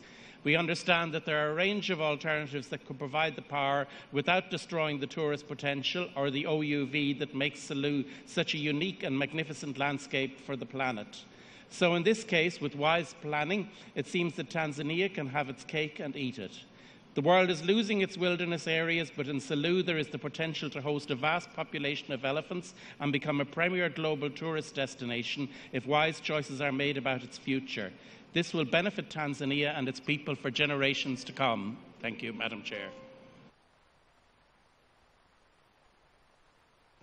Thank you very much. Thank you. The reporter, do you have any amendments? Thank you, Madam Chair. No, we didn't receive amendments for this item. So I therefore declare draft decision 42Com 7A 56 adopted. I now invite Mr. Edmond Mukala, Chief of the African Unit of the World Heritage Center, to read the list of the natural properties inscribed on the list of the World Heritage in danger located in the African region, for which the report are proposed for adoption without discussion. Thank you, Madam Chair. Since Mr. Edmond is not here, I will quickly do that.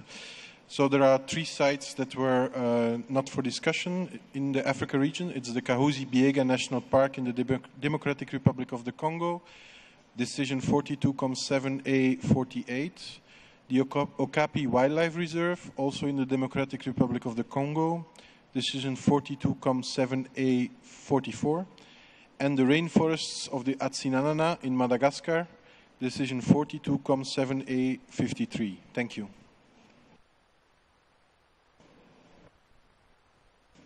If there is no objection from the committee on this matter, or on this state of conservation report, I declare the decision read. Is there any objection? No. So I consider the decision read out adopted. I would now like to ask whether any observer delegation would like to express themselves about one of the properties for which we have adopted the decision without the discussion. Is there any request for interference? No. Thank you.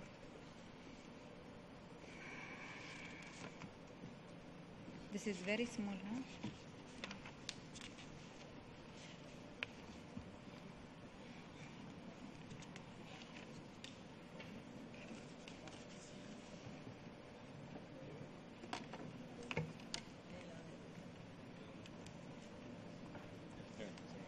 Where?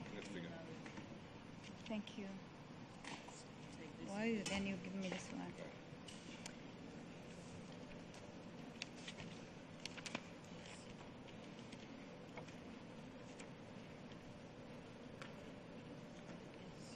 Okay. So, like for item 7A, we will first discuss the report concerning cultural properties, following by the mixed and natural properties. The region will be presented in the same regional order for the item 7. Asia and Pacific, Europe and North America, Latin America and the Caribbean, Africa, Arab states. So I now invite Mr.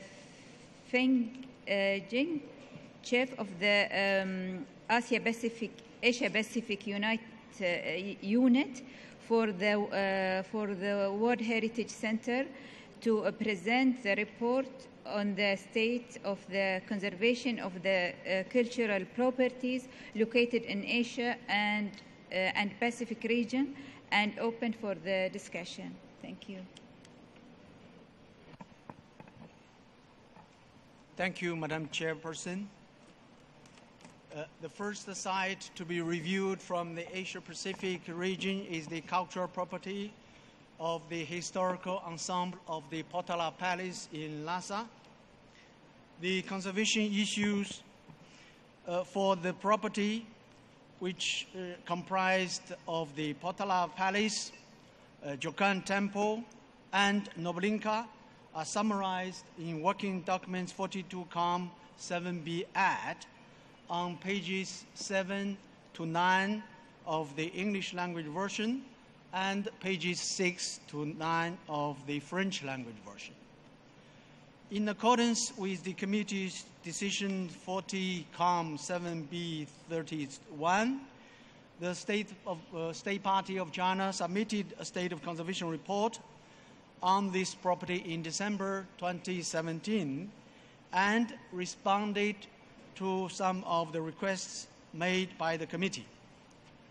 Following a fire at the Jokan Temple Monastery on 17th of February 2018, the World Heritage Center requested information from the State Party, which was provided on 16th of March last. According to the State Party, the monitoring and control will be improved at the property, joint lessons from this incident, and fire safety screenings are currently taking place at the property and other cultural heritage sites in Tibet. With regard to a clear definition of buffer zones of the property, detailed maps should be submitted to the World Heritage Center as a matter of priority in accordance with the operational guidelines and multiple prior to decisions of the committee. The state parties advise that regulations for the buffer zones will be contained within the conservation plans for the components parts of the property is welcome. The 3 conservation plans for the components parts of the property should be submitted to the World Heritage Center for review by the advisory bodies as soon as possible. Guidelines need to be provided for the protection of historical buildings within the buffer zones and ensure that the preservation of traditional urban structure and layout, including historical buildings, is a focus of the Urban Master Plan for Lhasa 2009 to 2020, as recommended by the April 2015 Reactive Monitoring Mission. The Urban Master Plan should also promote the spatial linkages and the visual corridors between the components parts, the historical context, and the wider siting that gave Lhasa city its unique character. With regard to the fire of February 2018, the preliminary report contained in the additional information is acknowledged, along with the work carried out in the immediate aftermath of the fire. As more detailed damage assessments are carried out and plans for restoration are developed, more detailed reports, including images, drawings, and other graphic illustrations of the damage, paying particular attention to the golden ceiling, should be submitted to the World Heritage Center for review by the advisory bodies. In this regard, it is recommended that the committee request the State Party of China to invite a joint World Heritage Center, ICOMOS, ICROM reactor monitoring mission to the property to assess the damage caused by the fire and the proposed restoration works to be carried out, as well as to examine the other aspects of the state of conservation of the property. After publication of the SOC report, the World Heritage Center received third-party information expressing concern on the state of conservation of the property. The State Party was requested to provide clarifications on this matter, and a reply was received on 22nd of June from China's State Administration of Cultural Heritage. In brief, the State Party is willing to invite a joint reactor monitoring mission, as mentioned earlier. The supplementary information provided by the State Party has been shared with the advisory bodies for review. Madam Chairperson, dear committee members, the draft decision 40COM7B2 can be found on page 9 of the English language version of the working document and page 8 of the French language version. With your permission, Madam Chairperson, ICOMOS will provide further comments on this property. Let me also point out that the representative of the State Party is present to provide additional information. Thank you. Thank you very much. Please go ahead. Thank you, Madam Chair. The State Party and its agencies have implemented important initiatives to improve the experience of both pilgrims and tourists at the property, and to document and valorise traditional knowledge systems through a range of studies and monitoring and maintenance systems. The involvement of more Tibetan craftsmen, artisans and experts in the conservation work, as recommended by the 2015 monitoring mission, is strongly supported. The spatial relationships between the components of the property and holistic management of the attributes which contribute to its outstanding universal value require definitive identification of buffer zones, so it is of great importance that the relevant maps are prepared soon and the conservation plans for the three component parts of the property include appropriate regulations for these buffer zones. ICOMOS and ICROM stand ready to review the maps and conservation plans once these are submitted to the World Heritage Centre. A proposed television tower has potential to affect the OUV of the property, and it is appropriate that this impact be carefully assessed in accordance with the 2011 ICOMOS guidance on heritage impact assessments for cultural World Heritage properties and reviewed by the advisory bodies before any work on this project commences. The fire, which occurred in February 2018, has caused some damage. And while the efforts of the State Administration for Cultural Heritage and the People's Government of the Tibet Autonomous Region following the fire are acknowledged, it would be appropriate for the State Party to invite a joint World Heritage Centre ICOMOS-ICROM reactive monitoring mission to the property to assess the fire damage and the proposed restoration works to be undertaken, as well as to examine other aspects of the state of conservation of the property. Thank you, Madam Chair. Thank you very much. Is there any comments or question? Tanzania. Okay. So I give the floor to the representative of Tanzania. Thank you, Excellency Madam Chairperson. Tanzania wishes to congratulate the State Party of China for the notable progress made in maintaining the state of conservation of the property, specifically on valorizing and utilizing the traditional knowledge systems and training young craftsmen on management of the property. Tanzania also commends the State Party for the establishment of the conservation plans to prevent soil erosion and improve bedrock conditions on the site. Furthermore, Tanzania commends the State Party for the policies and administrative measures that have been put in place to monitor the development of projects that contribute to the promotion of the outstanding universal value for the property and therefore improve visitor tourist experience. Madam Chairperson, while we remain sympathetic with the State Party for the devastating fire outbreak on the site in February 2018, we commend the timely rehabilitation work carried out in the immediate aftermath of the incident. In this regard, Madam Chairperson, this delegation therefore encourages the State Party to invite a joint reactive monitoring mission to the property to assess the damage caused by the fire and propose restoration works to be undertaken therefrom. Thank you, Chairperson. Thank you very much. And now I give the floor to Kuba.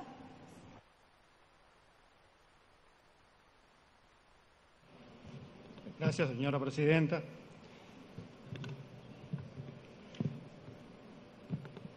Gracias, señora presidenta. En este caso realmente queremos reconocer ante una situación lamentable como es el hecho de un incendio en un lugar de tanto valor, pues las acciones realmente llevadas a cabo por el Estado parte, creemos que es importante tener en cuenta esa capacidad de reacción y por supuesto que Cuba, como país interesado por la conservación del patrimonio en general, está también sensibilizada con el seguimiento a darle a la situación del sitio. En tal sentido, queremos dejar claramente ese reconocimiento de la necesidad de la continuidad del trabajo conjunto entre órganos consultivos, el secretariado y, por supuesto, el Estado parte. Muchas gracias.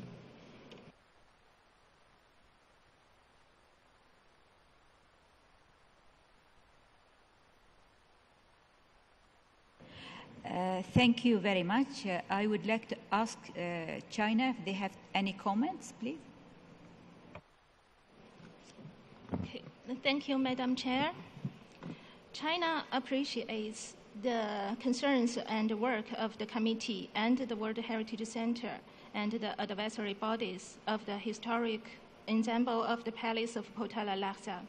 We will continue to take actions to implement the resolution to strengthen the protection and management of the property. As regarding to the fire accident to Zhangkan Temple Monastery on 16 February 2018, China has submitted to the World Heritage Center a report with detailed explanation about the basic situation, including assessment of damaged components and structures, and post-fire repair work with relevant drawings and photos. As mentioned in the report, the fire was happened at the ventilating chamber on the second floor of the back hall of the main hall of the Zhangkan Temple Monastery. Due to the proper measures carried out by the local government, the fire was brought under timely control and put out soon. The building of the main hall remains safety and stability. The OUV, authenticity and the integrity of the Zhangkan Temple Monastery was not damaged and affected. Of course, as required in the resolution, further information and materials will be provided to the World Heritage Center in the near future. Meanwhile, China is also willing to invite a reactive monitoring mission organized by the World Heritage Center, ICOMOS, and the ICROOM, which could learn more about the local fire accident and follow up conservation efforts and offer comments and recommendations. By the way, the local government has taken the lesson of the fire accident and soon after organized a safety inspection of all the cultural heritage sites throughout the Tibetan region in order to eliminate the safety risks. Thank you again. Thank you very much. The reporter, do you have any amendments? Thank you, Madam Chair. No, we haven't received any amendments. Okay. So I therefore declare draft decision 42, 7B, 2 adopted.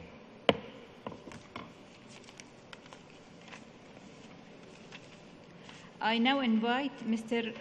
Feng Jing to present the next report. You have the floor, please.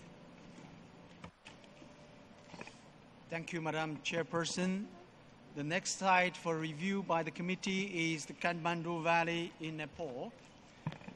Details of the conservation issues identified for the property are summarized in working document 42-7B on pages 21 to 25 of both language versions. This property is threatened by the impacts of severe earthquakes of April and May 2015. Further important threats include the lack of a coordinated management mechanism and some of the work carried out as part of the post-earthquake recovery, rehabilitation, and reconstruction processes. In view of the extensive damage caused to all 7 monument zones by the 2015 earthquakes, there is both a certain and potential danger to the property as defined in paragraphs 177 and 179 of the operational guidelines. Therefore, since the 39th session of the committee in Bonn, the World Heritage Committee, the World Heritage Center, and the advisory bodies have been recommending the committee that to inscribe the property on the list of World Heritage in danger. This position was confirmed by the joint World Heritage Center ICOMOS-ICROM reactor monitoring missions of October 2015 and March 2017, which both concluded that an inscription on the list of World Heritage in danger would be the best way forward for the protection and recovery of the OUV of the property. However, following intense debates at each session, the property was not inscribed on the list of World Heritage in danger so far. A report on the current state of conservation of the property was submitted by the State Party on 31st of January this year. After careful review, the World Heritage Center and the advisory bodies consider that despite the positive measures taken by the State Party, the recovery process is not currently at an adequate scale to deal with the major challenges that have arisen following the earthquake. Worryingly, there is also a lack of evidence to support the work undertaken so far, which often doesn't respect the distinctive traditional structures, materials, and the local practices. All of this is impacting adversely on the OUV of the property. Therefore, and in accordance with paragraph 179 of the operational guidelines, it is clear that the property is currently facing considerable ascertained threats, confirmed by both the monitoring missions and by field visits of the UNESCO office in Kathmandu. Despite laudable efforts, there is no doubt that the scale and scope of the disaster and the response required go well beyond the capacities and the resources of the Department of Archaeology of Nepal.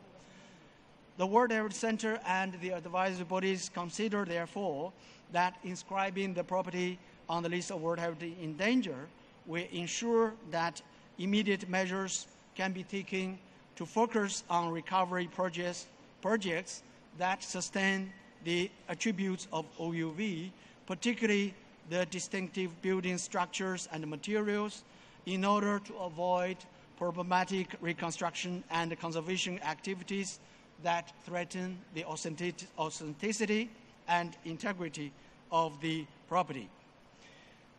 Regarding the advisory mission encouraged by the committee in 2017, the state party had proposed to invite the joint World Heritage Center ICOMOS-ICROM advisory mission between mid-September and mid-October this year.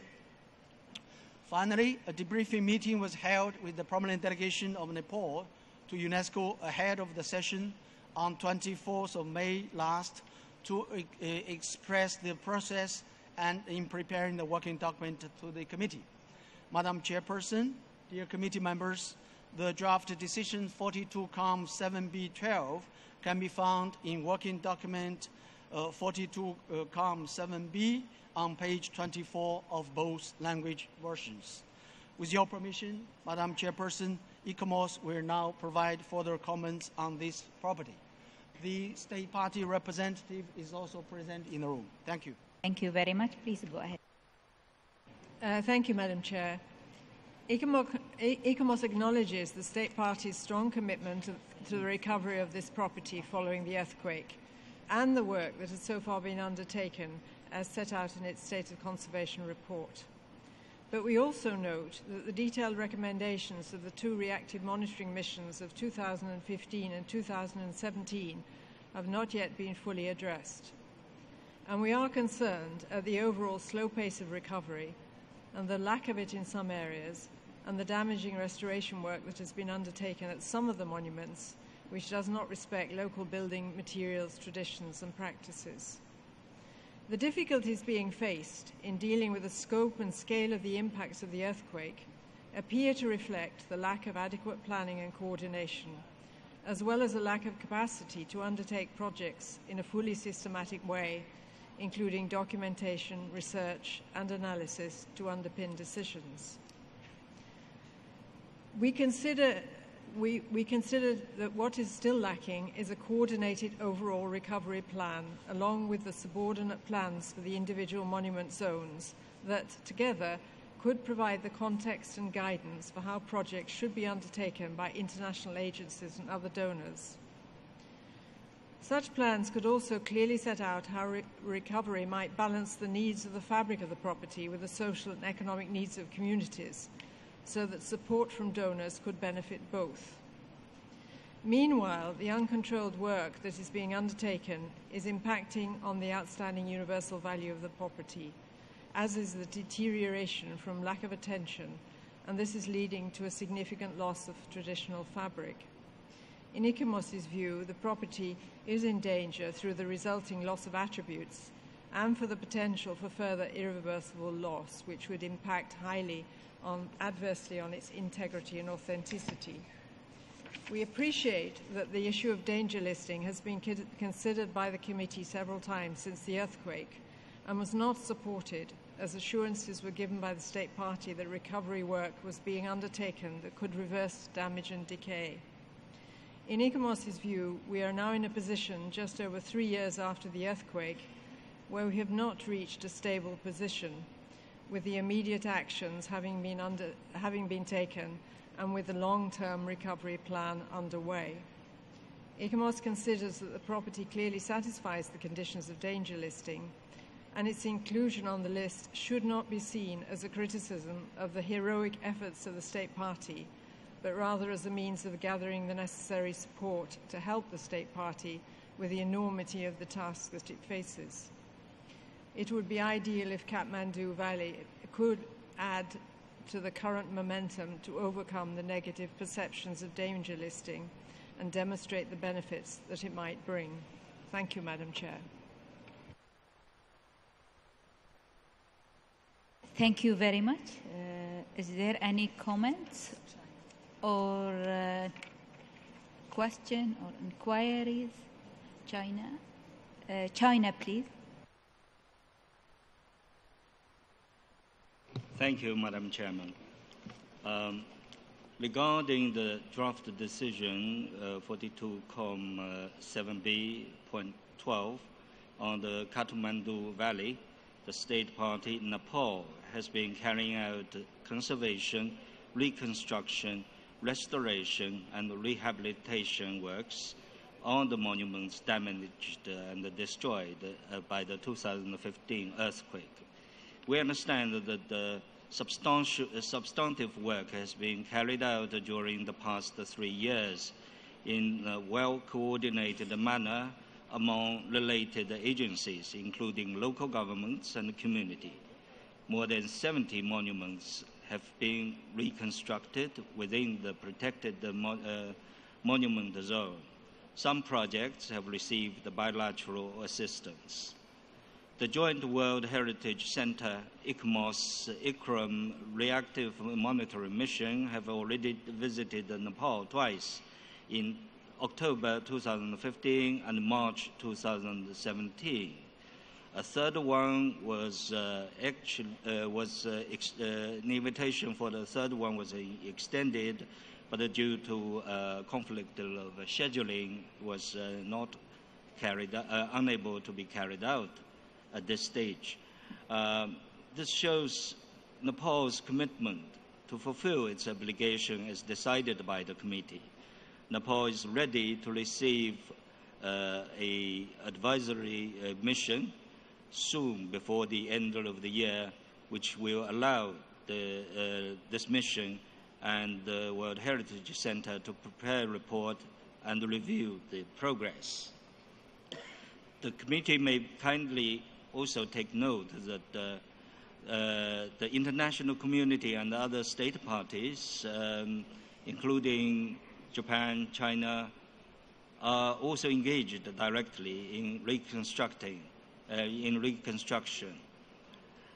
The government of Nepal has developed the guideline and put necessary measures in place to maintain the outstanding universal value of the World Heritage property while carrying out conservation and reconstruction work, including the quality material.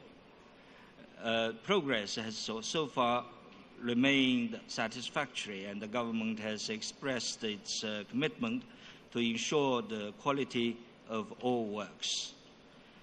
Subsequently, the committee may take appropriate decision after considering the report of the advisory mission during the 43rd session of the committee next year.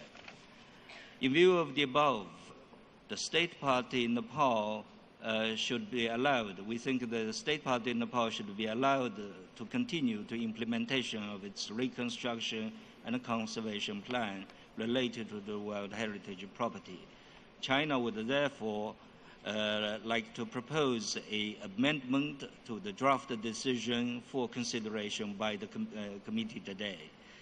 Amendments are particularly related to paragraph 11 and 12 of the draft decision contained in the document, WHC/18/42.com/7B.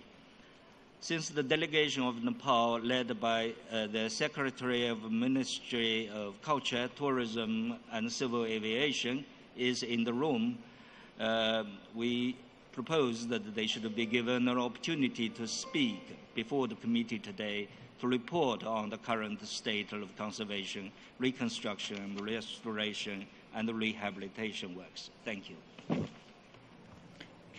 Thank you very much. Now I give the floor to Bahrain, please.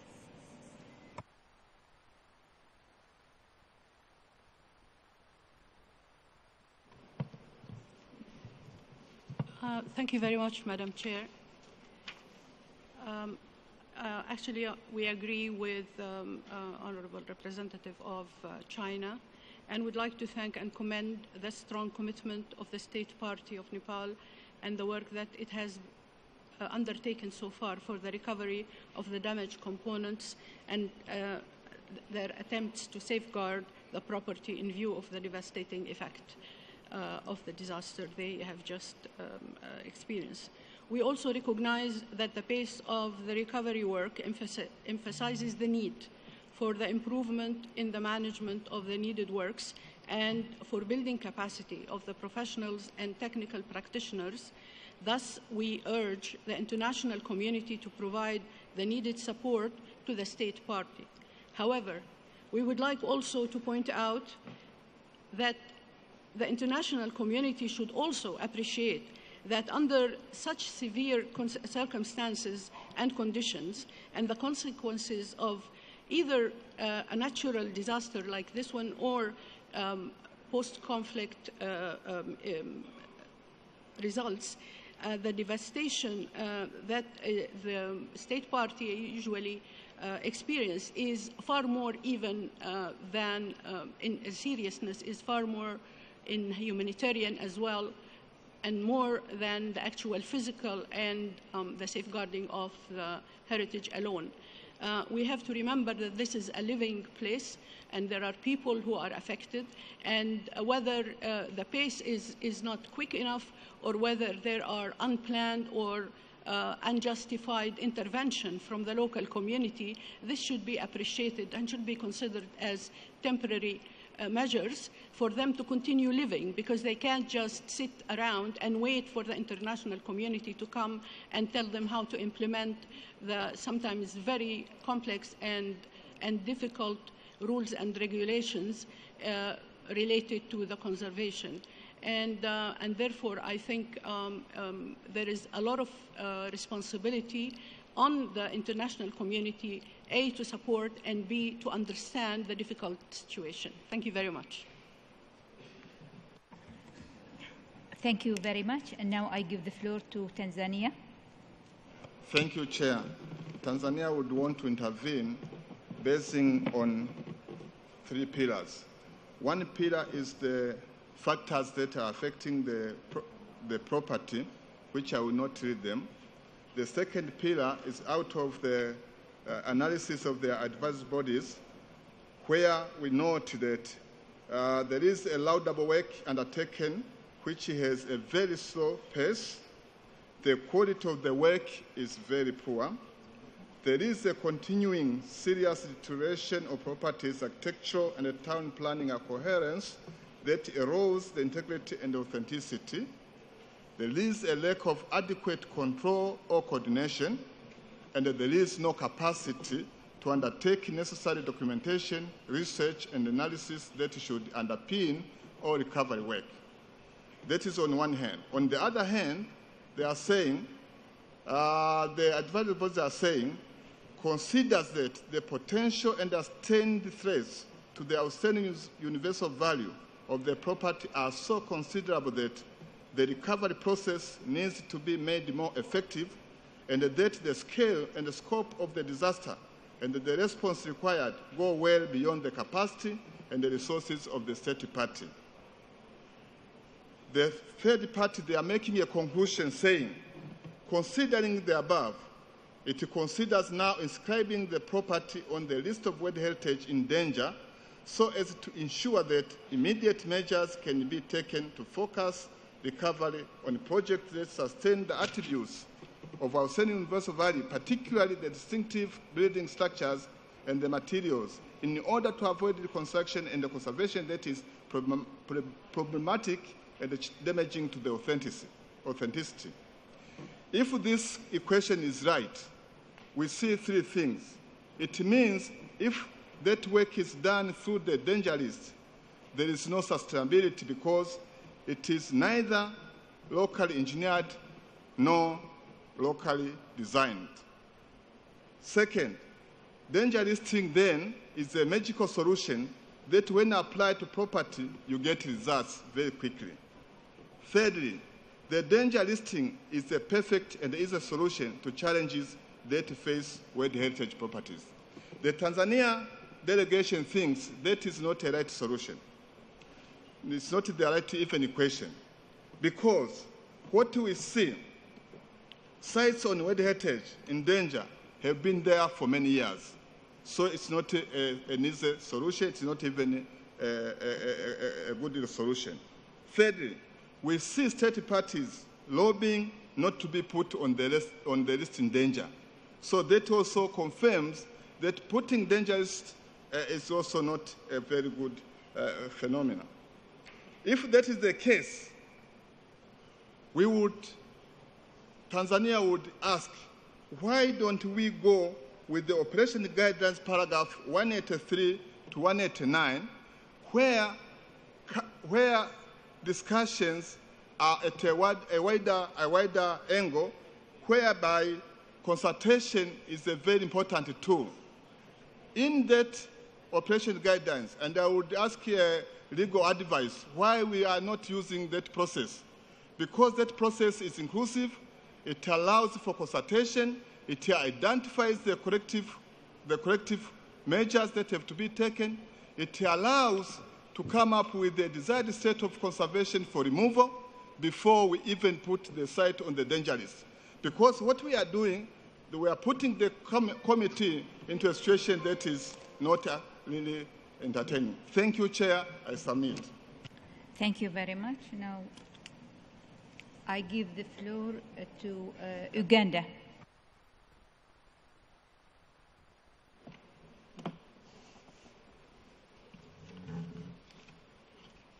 Thank you very much, Madam Chairperson.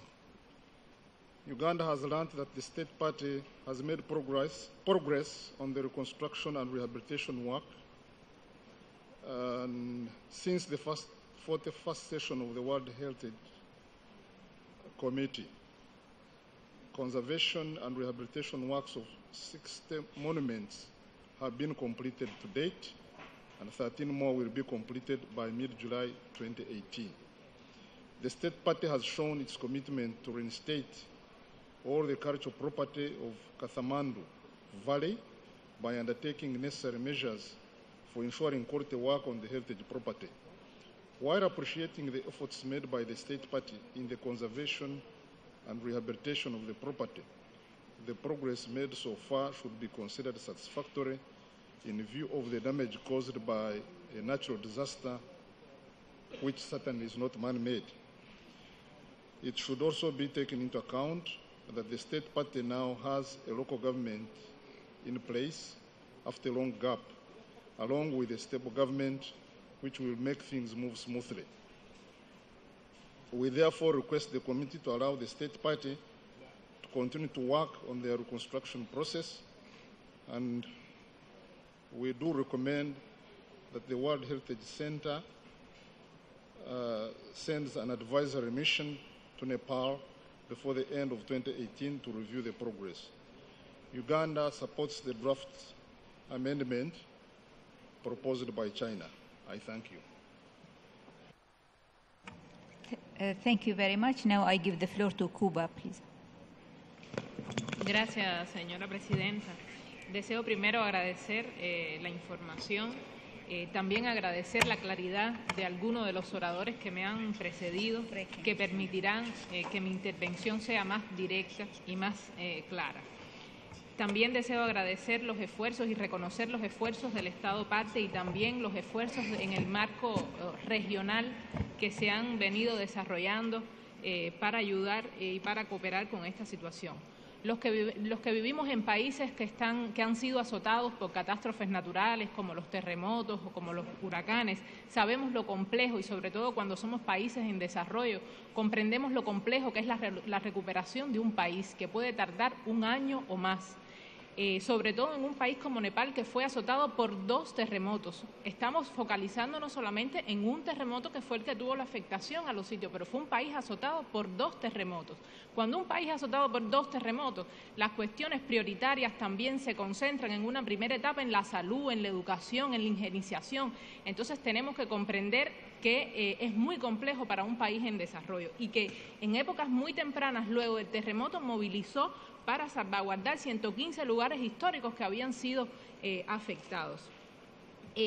Todo ello también me hace preguntarnos qué hemos hecho en el plan, a la raíz de la implementación del plan de acción de la UNESCO para la protección de la cultura y el patrimonio en caso de conflicto armado y situaciones de catástrofes antes de llegar a la lista en peligro. Entonces, en primer lugar, si el Estado nos dice que puede avanzar, que nos constatamos que ha avanzado, ¿por qué tener que ya como una medida definitiva inscribirlo en la lista en peligro? El colega de Tanzania decía algo y es que nos ha dado la vida, nos ha demostrado que sitios con 10 años en la lista en peligro no han podido resolver sus situaciones. Por tanto, la lista en peligro no es una garantía de que se puedan resolver los problemas de manera inminente y de manera inmediata.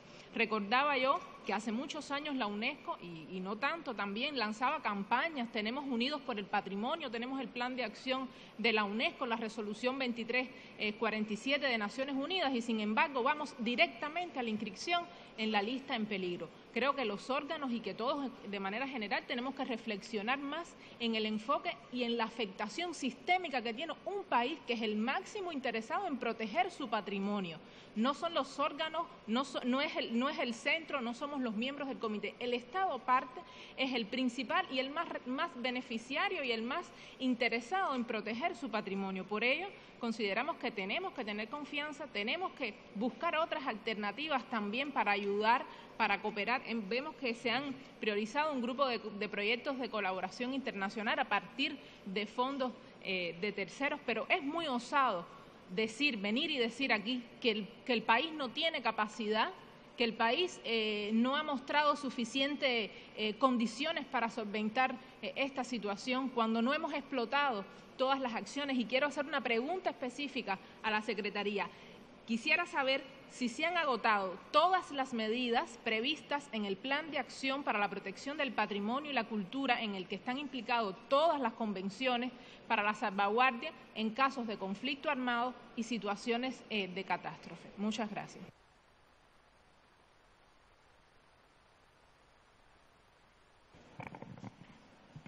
Thank you very much. Now I give the floor to Brazil, please. Thank you.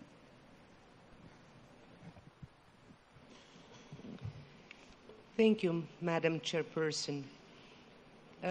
Brazil understands that the inscription of a site on the list of World Heritage in Danger may serve the purpose of calling international attention to the need of mobilizing resources and extending cooperation, including capacity building, to the country concerned. The cases we analyzed yesterday of Mali and Iraq, among others, provide us good examples in this sense. The cases we analyzed yesterday involved inscription due to man-made damage caused to the heritage sites in situations of conflict, and we are glad to recognize that there is great mobilization regarding the protection of heritage in the context of armed conflicts. The initiative launched by the DG of UNESCO, Reviving the Spirit of Mosul, is a good example of the organization sensibility when it comes to sites in conflict areas. In the case we are now analyzing, we are aware that the damage at the Kathmandu Valley was caused by a natural disaster and not a deliberate man-made action. It is our understanding that the country mostly needs financial and technical assistance and capacity building. The Brazilian delegation is not very sure that inscribing this site on the list in danger will be a way to assure more resources. We are now examining a country with very limited resources and for which tourism to Kathmandu Valley represents a very important source of revenue and job creation for its population.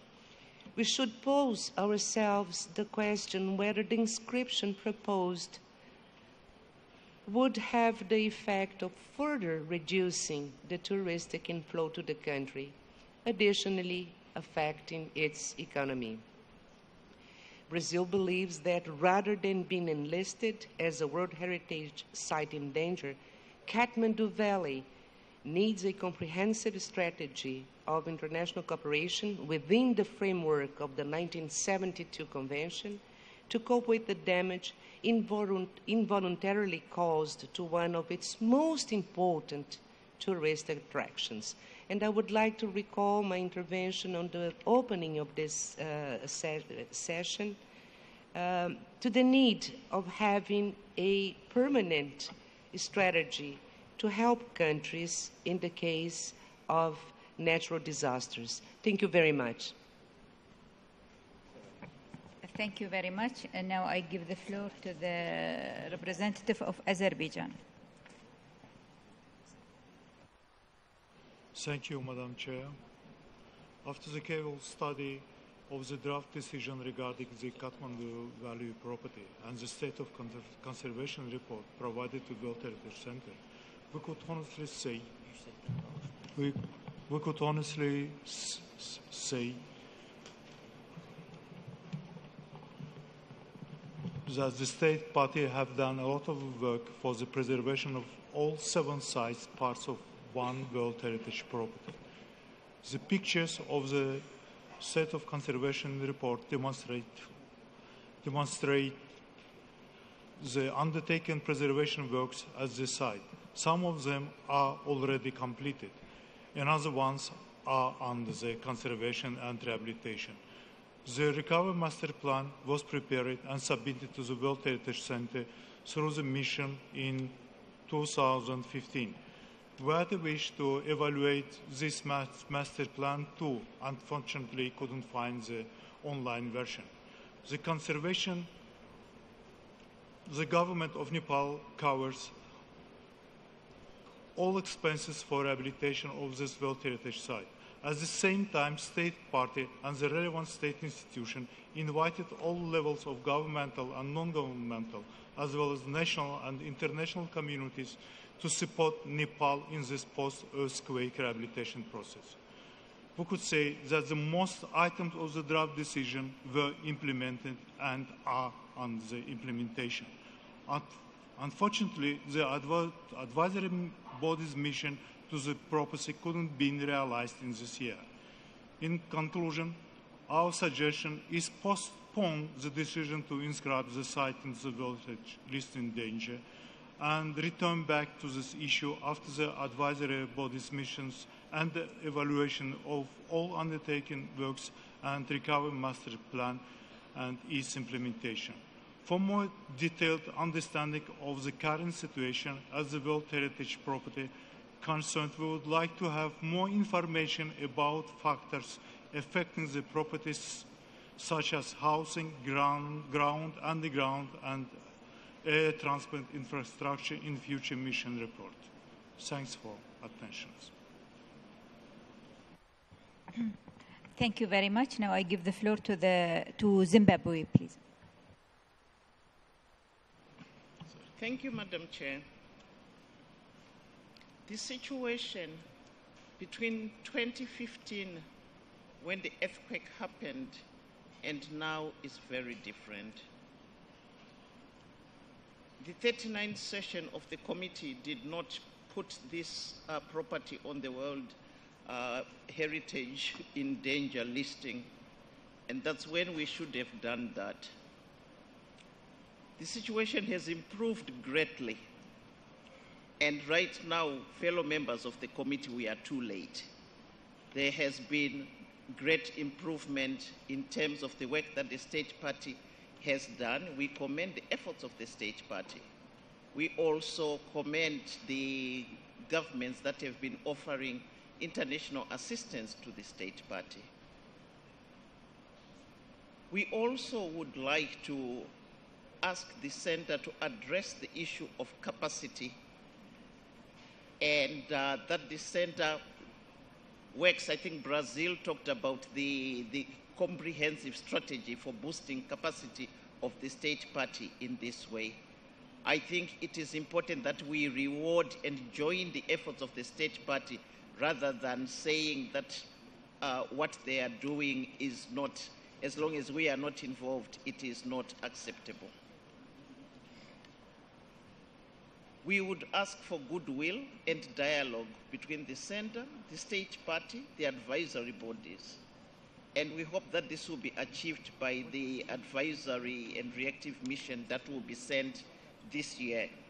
I think it's important that a mission goes this year and we put this matter to rest by coming up with a clear program and a clear plan of working together to restore this magnificent site. I think it's unfortunate when we create the impression that help will only come when one is listed on the endangered list.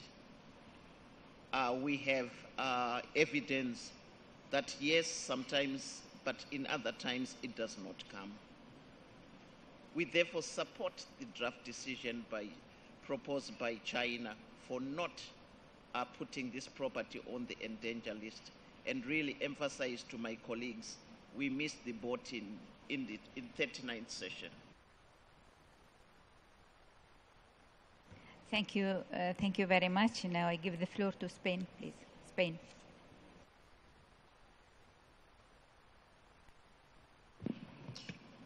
Muchas gracias, señora presidenta. Queremos también reconocer los grandes esfuerzos que ha hecho el Estado signatario para proteger este magnífico sitio tras la catástrofe y, sobre todo, al haber escuchado ese informe en el que nos señala las múltiples amenazas probadas que están acechando en este sitio. Las necesidades son amplias y el Estado parte está trabajando con la comunidad y, como acaba de decir la embajadora de Zimbabue, tiene que trabajarse en la línea de reforzar las capacidades locales y en coordinación con el Centro de Patrimonio y los órganos de evaluación. Creo también que tenemos en nuestras líneas directrices tenemos un procedimiento de diálogo. Es cierto que ha habido varias visiones y que va a haber una después de este comité, y que esta misión puede permitirnos analizar mejor si debemos seguir en esa línea o no, o si con ese diálogo que permiten o que está enmarcado en las directrices de la Convención podemos seguir bien en la línea de la colaboración y con el apoyo que están dando los distintos donantes a las autoridades de Nepal, o si no va a ser necesario inscribir o no en la lista de bienes en peligro.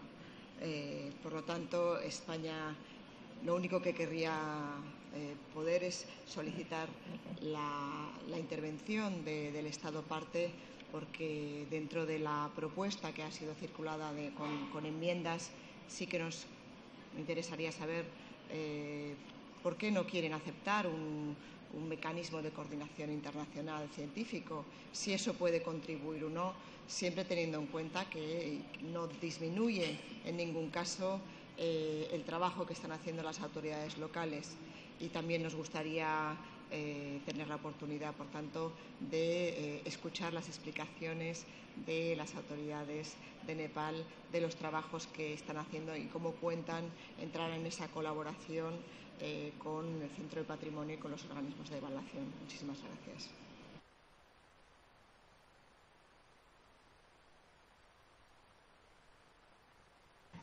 Thank you very much. And now I give the floor to Tunisia, please. Merci, Madame la Présidente. Je voudrais, dans le cadre de notre intervention sur le cas de la vallée de Kathmandu, souligner que nous sommes devant un cas interpellant, puisqu'il pose une triangulation pour le moins critique entre le patrimoine et sa protection, les défis et les nécessités du développement économique, mais également les catastrophes naturelles avec leur lot d'irrésistibilité et d'imprévisibilité.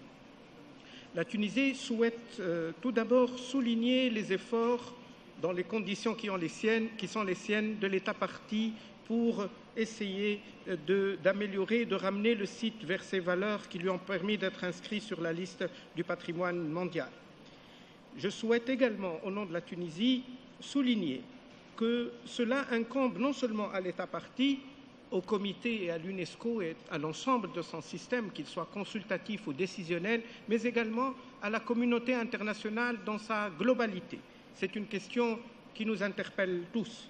La question de ramener le site à sa valeur ou la valeur dans laquelle il a été constaté et inscrit sur la liste du patrimoine mondial. Il y a évidemment un élément positif qui se profile, c'est celui d'envisager une visite sur le terrain durant l'année prochaine. Et il me paraît sage d'attendre les conclusions de cette visite pour en déduire une quelconque décision d'inscription ou de maintien. C'est pour cela que la Tunisie, qui est l'un des pays qui ont introduit le projet d'amendement, souhaite que le comité l'adopte en l'état et que par là même, il sera certainement fort utile et éclairant d'écouter l'État partie sur cette question. Merci. Thank you very much. Now I give the floor to Hungary. Thank you very much, Madam Chair. Echoing what has been raised by several member states, Cuba and Brazil, Hungary found it important to give special attention and support to sites suffered from natural disasters. Hungary acknowledges the work by the state party Nepal and truly believes that the conservation work is being carried out in a satisfactory manner. Therefore, Hungary supports adopting the decision as proposed by China. Taking into consideration the serious damage caused by the disasters, Hungary also found it necessary that the state party welcomes an advisory mission already this year. So this important case can be further discussed on the 43rd session of the committee. Hungary proposes this date to be included in the paragraph 12 of the decision in order to further support the state party in its effort. Thank you very much. Now I give the floor to Australia. Thank you, Madam Chair. Australia also applauds, with all of the other members of the committee, the efforts of Nepal to repair and recover from the earthquake damage. We recognise the task is enormous and that this damage is not just within the World Heritage property but right across the valley. We also note that the social and economic recovery of the people of Nepal is inextricably linked to the successive efforts to recover cultural properties and the OUV of the World Heritage site. We urge the state party to take note of and to implement the recommendations of the draft decisions, but we also fully recognise that the state party cannot complete the task required without the assistance of the international community. We consider that the damage of the earthquake and the subsequent deterioration of the architecture and the historic urban landscape means that the potential and ascertained threats to the OUV of the property are significant and require urgent action, and that the property meets the conditions for inclusion on the list of the World Heritage in danger. However, given the state party will invite an advisory mission before the end of the year, provide a progress report to the committee in 2019, Australia supports an amendment to the draft decision that will see the World Heritage Committee consider, in the absence of substantial progress in relation to the recommendations in the decision, the possible inscription of Kathmandu on the World Heritage List of Danger in 2019. We've submitted an amendment to this effect. Thank you, Madam Chair. Thank you very much. Now I give the floor to Indonesia, please. Indonesia.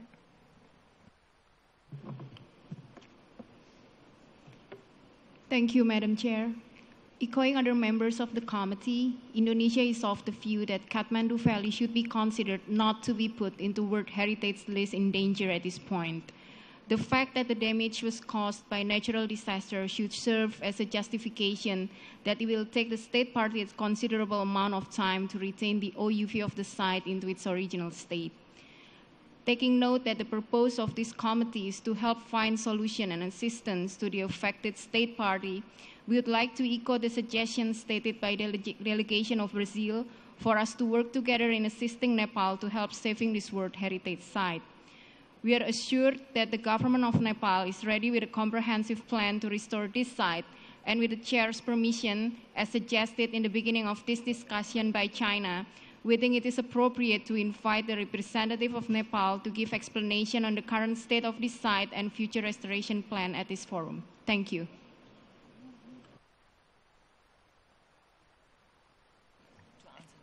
Thank you very much. Now I give the floor to the state party of Nepal to answer all the questions. Thank you.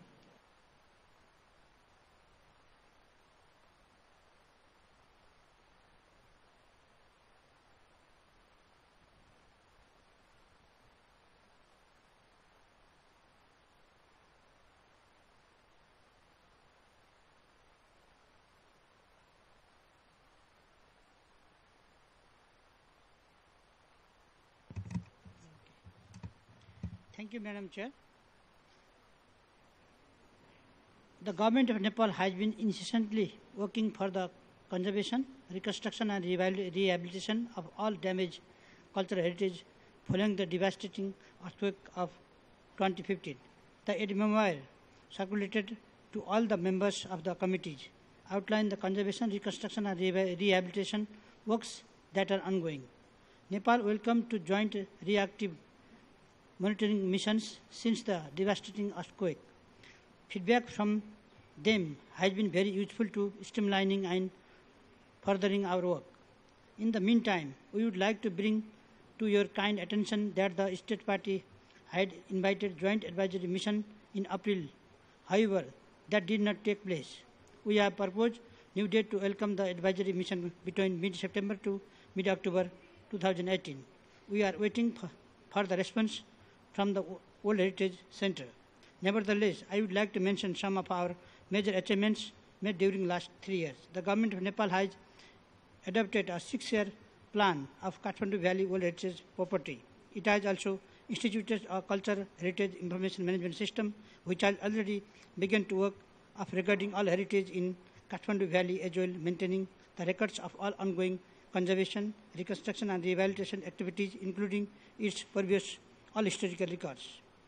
In the meantime, Department of Archaeology has already completed the conservation, rehabilitation and reconstruction of 70 monuments within Kathmandu Valley World Heritage property. 13 monuments are in line of completion within mid-July. And 28 monuments are ongoing which will be completed within a year. The Department of Archaeology is now fully equipped with more than 100 engineers, architects and other supporting staff. The Department of Archaeology has been continuing the series of required technical training of various stakeholders. These training activities are done in close coordination with the UNESCO, World Heritage Center, UCOMOS, ECROM, and the UNESCO office in Kathmandu. In Nepal, all government procurements are governed by the Procurement Act.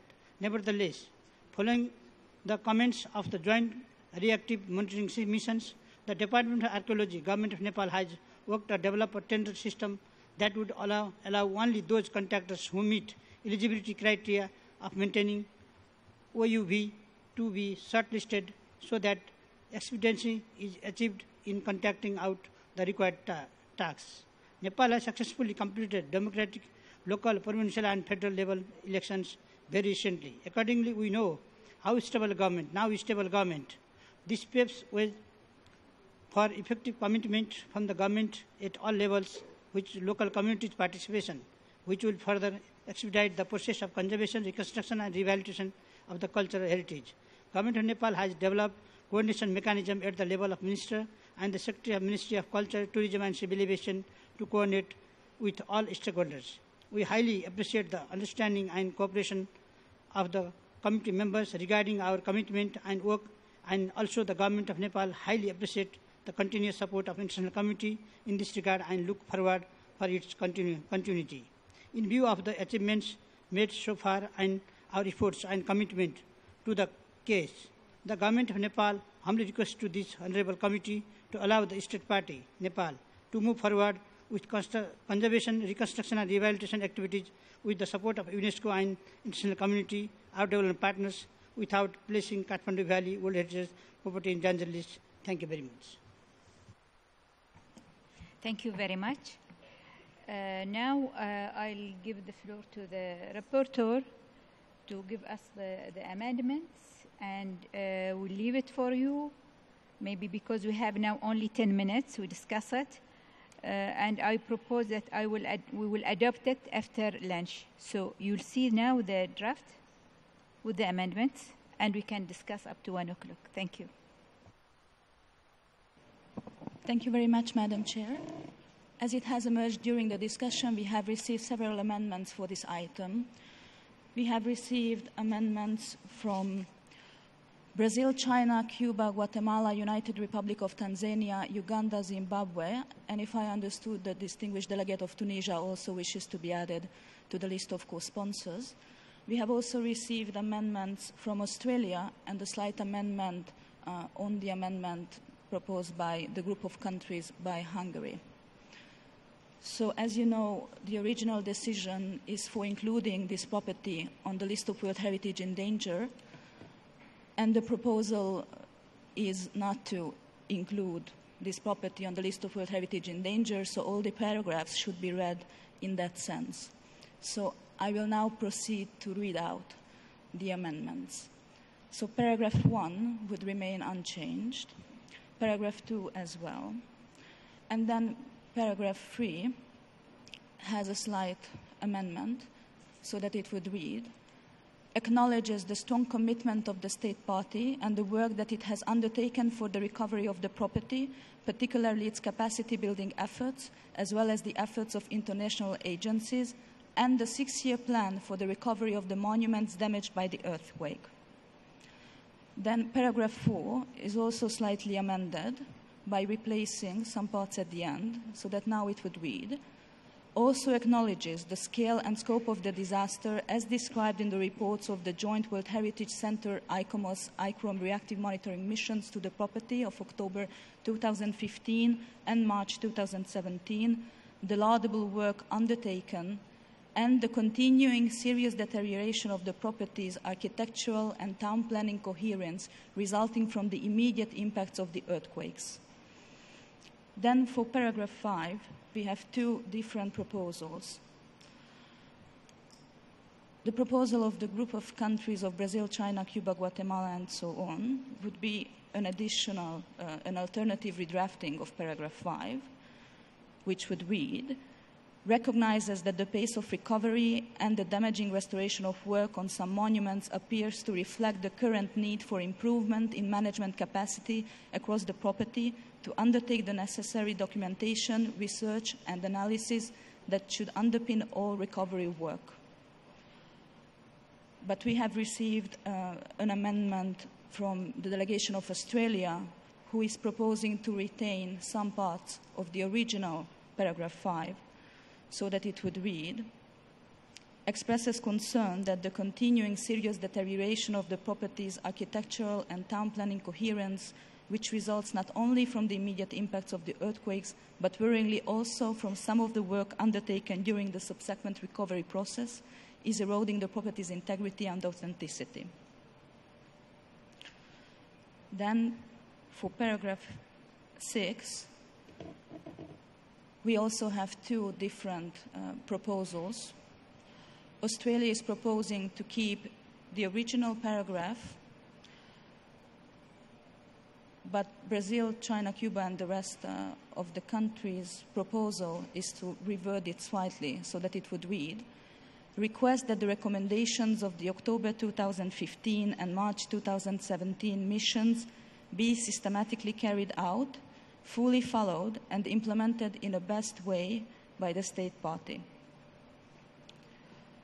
And just to be very sure on this point, so the delegation of Australia is suggesting that we keep the original, which would read, regrets that the recommendations of the October 2015 and March 2017 missions have not been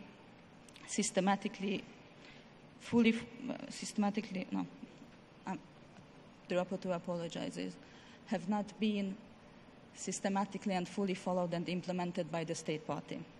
Yes.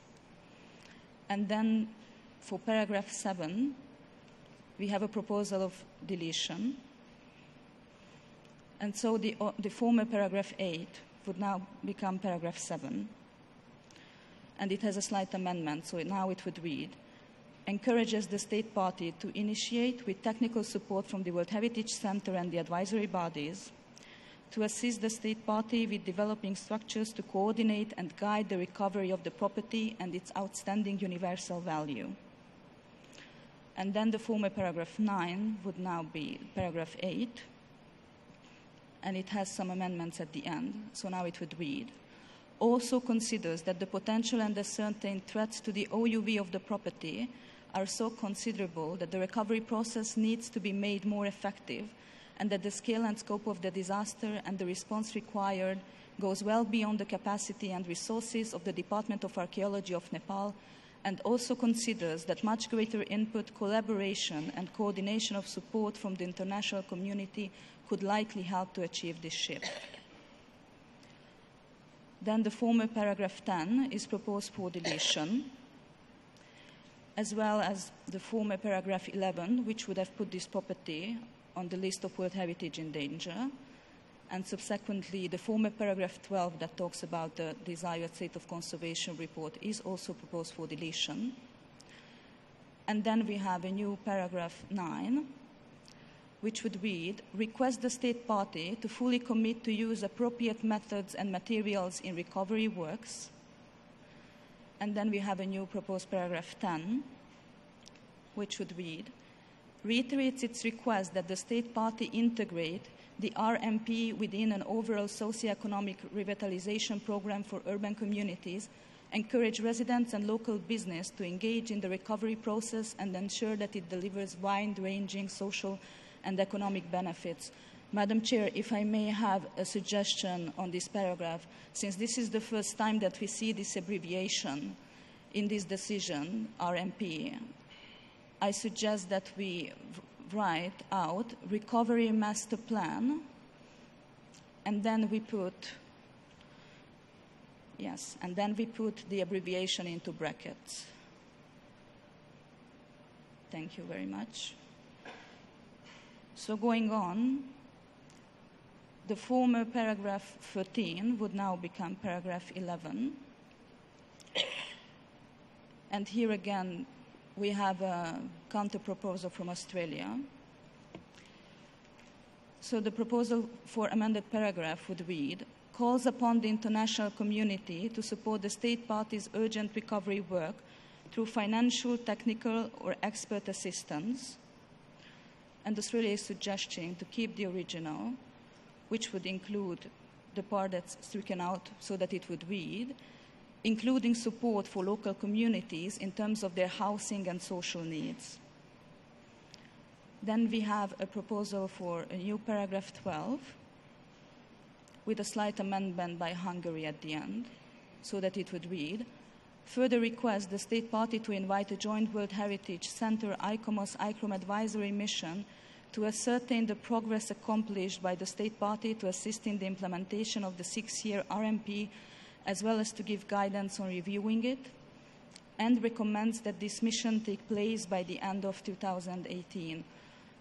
Madam Chair, if again I may have a slight suggestion on this paragraph, instead of requesting, I would like to propose, suggest, or strongly suggest, because an advisory mission cannot be requested from the state party because it has to be invited by the state party.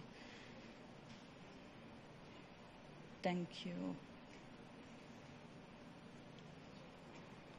Yes. Cooper, Thank please. you very much. You have point of order. Sí, gracias, señora presidenta. Es una resolución compleja por la cantidad de enmiendas que se han ido presentando. Yo creo que debemos definir cuál va a ser el procedimiento que vamos a seguir. Si empezamos a cambiar o a sugerir de un párrafo a otro, va a ser muy complejo seguirlo. Yo dejaría en sus manos la propuesta de ir párrafo por párrafo o que los proponentes se pusieran de acuerdo en limpiar un poco el texto, porque ya estamos muy próximos a la una y va a ser bien difícil seguir la negociación como lo hemos hecho con otros proyectos de menos complejidad. Muchas gracias.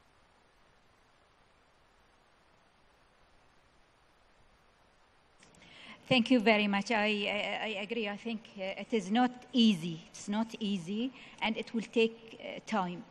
Do you want to do it here in our meeting in the plenary, or do you like to have like a group to do the changes and then come back to us? Do you think group or here? Spain, please, Spain. Muchas gracias. Efectivamente es muy complejo, pero como estamos intentando ver los dos textos que nos han sido presentados, a mí me está resultando útil ver toda la lectura del texto. Sería bueno que nos circularan los dos textos, que nos fuéramos a comer para poder leerlos y luego, como sugiere la delegada de Cuba, ir párrafo por párrafo para que viéramos cuál es la correlación entre unos u otros, porque la elección de un párrafo u otro va a tener un impacto en la decisión global del mismo. Muchísimas gracias.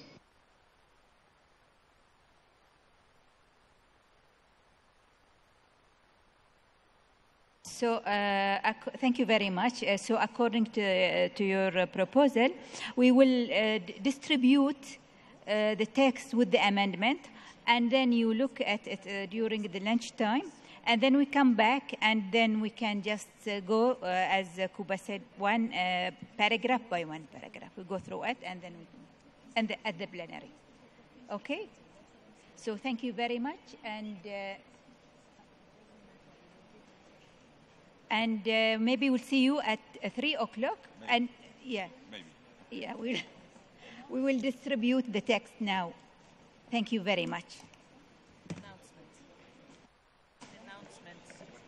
Yes, a few announcements for the side events of today.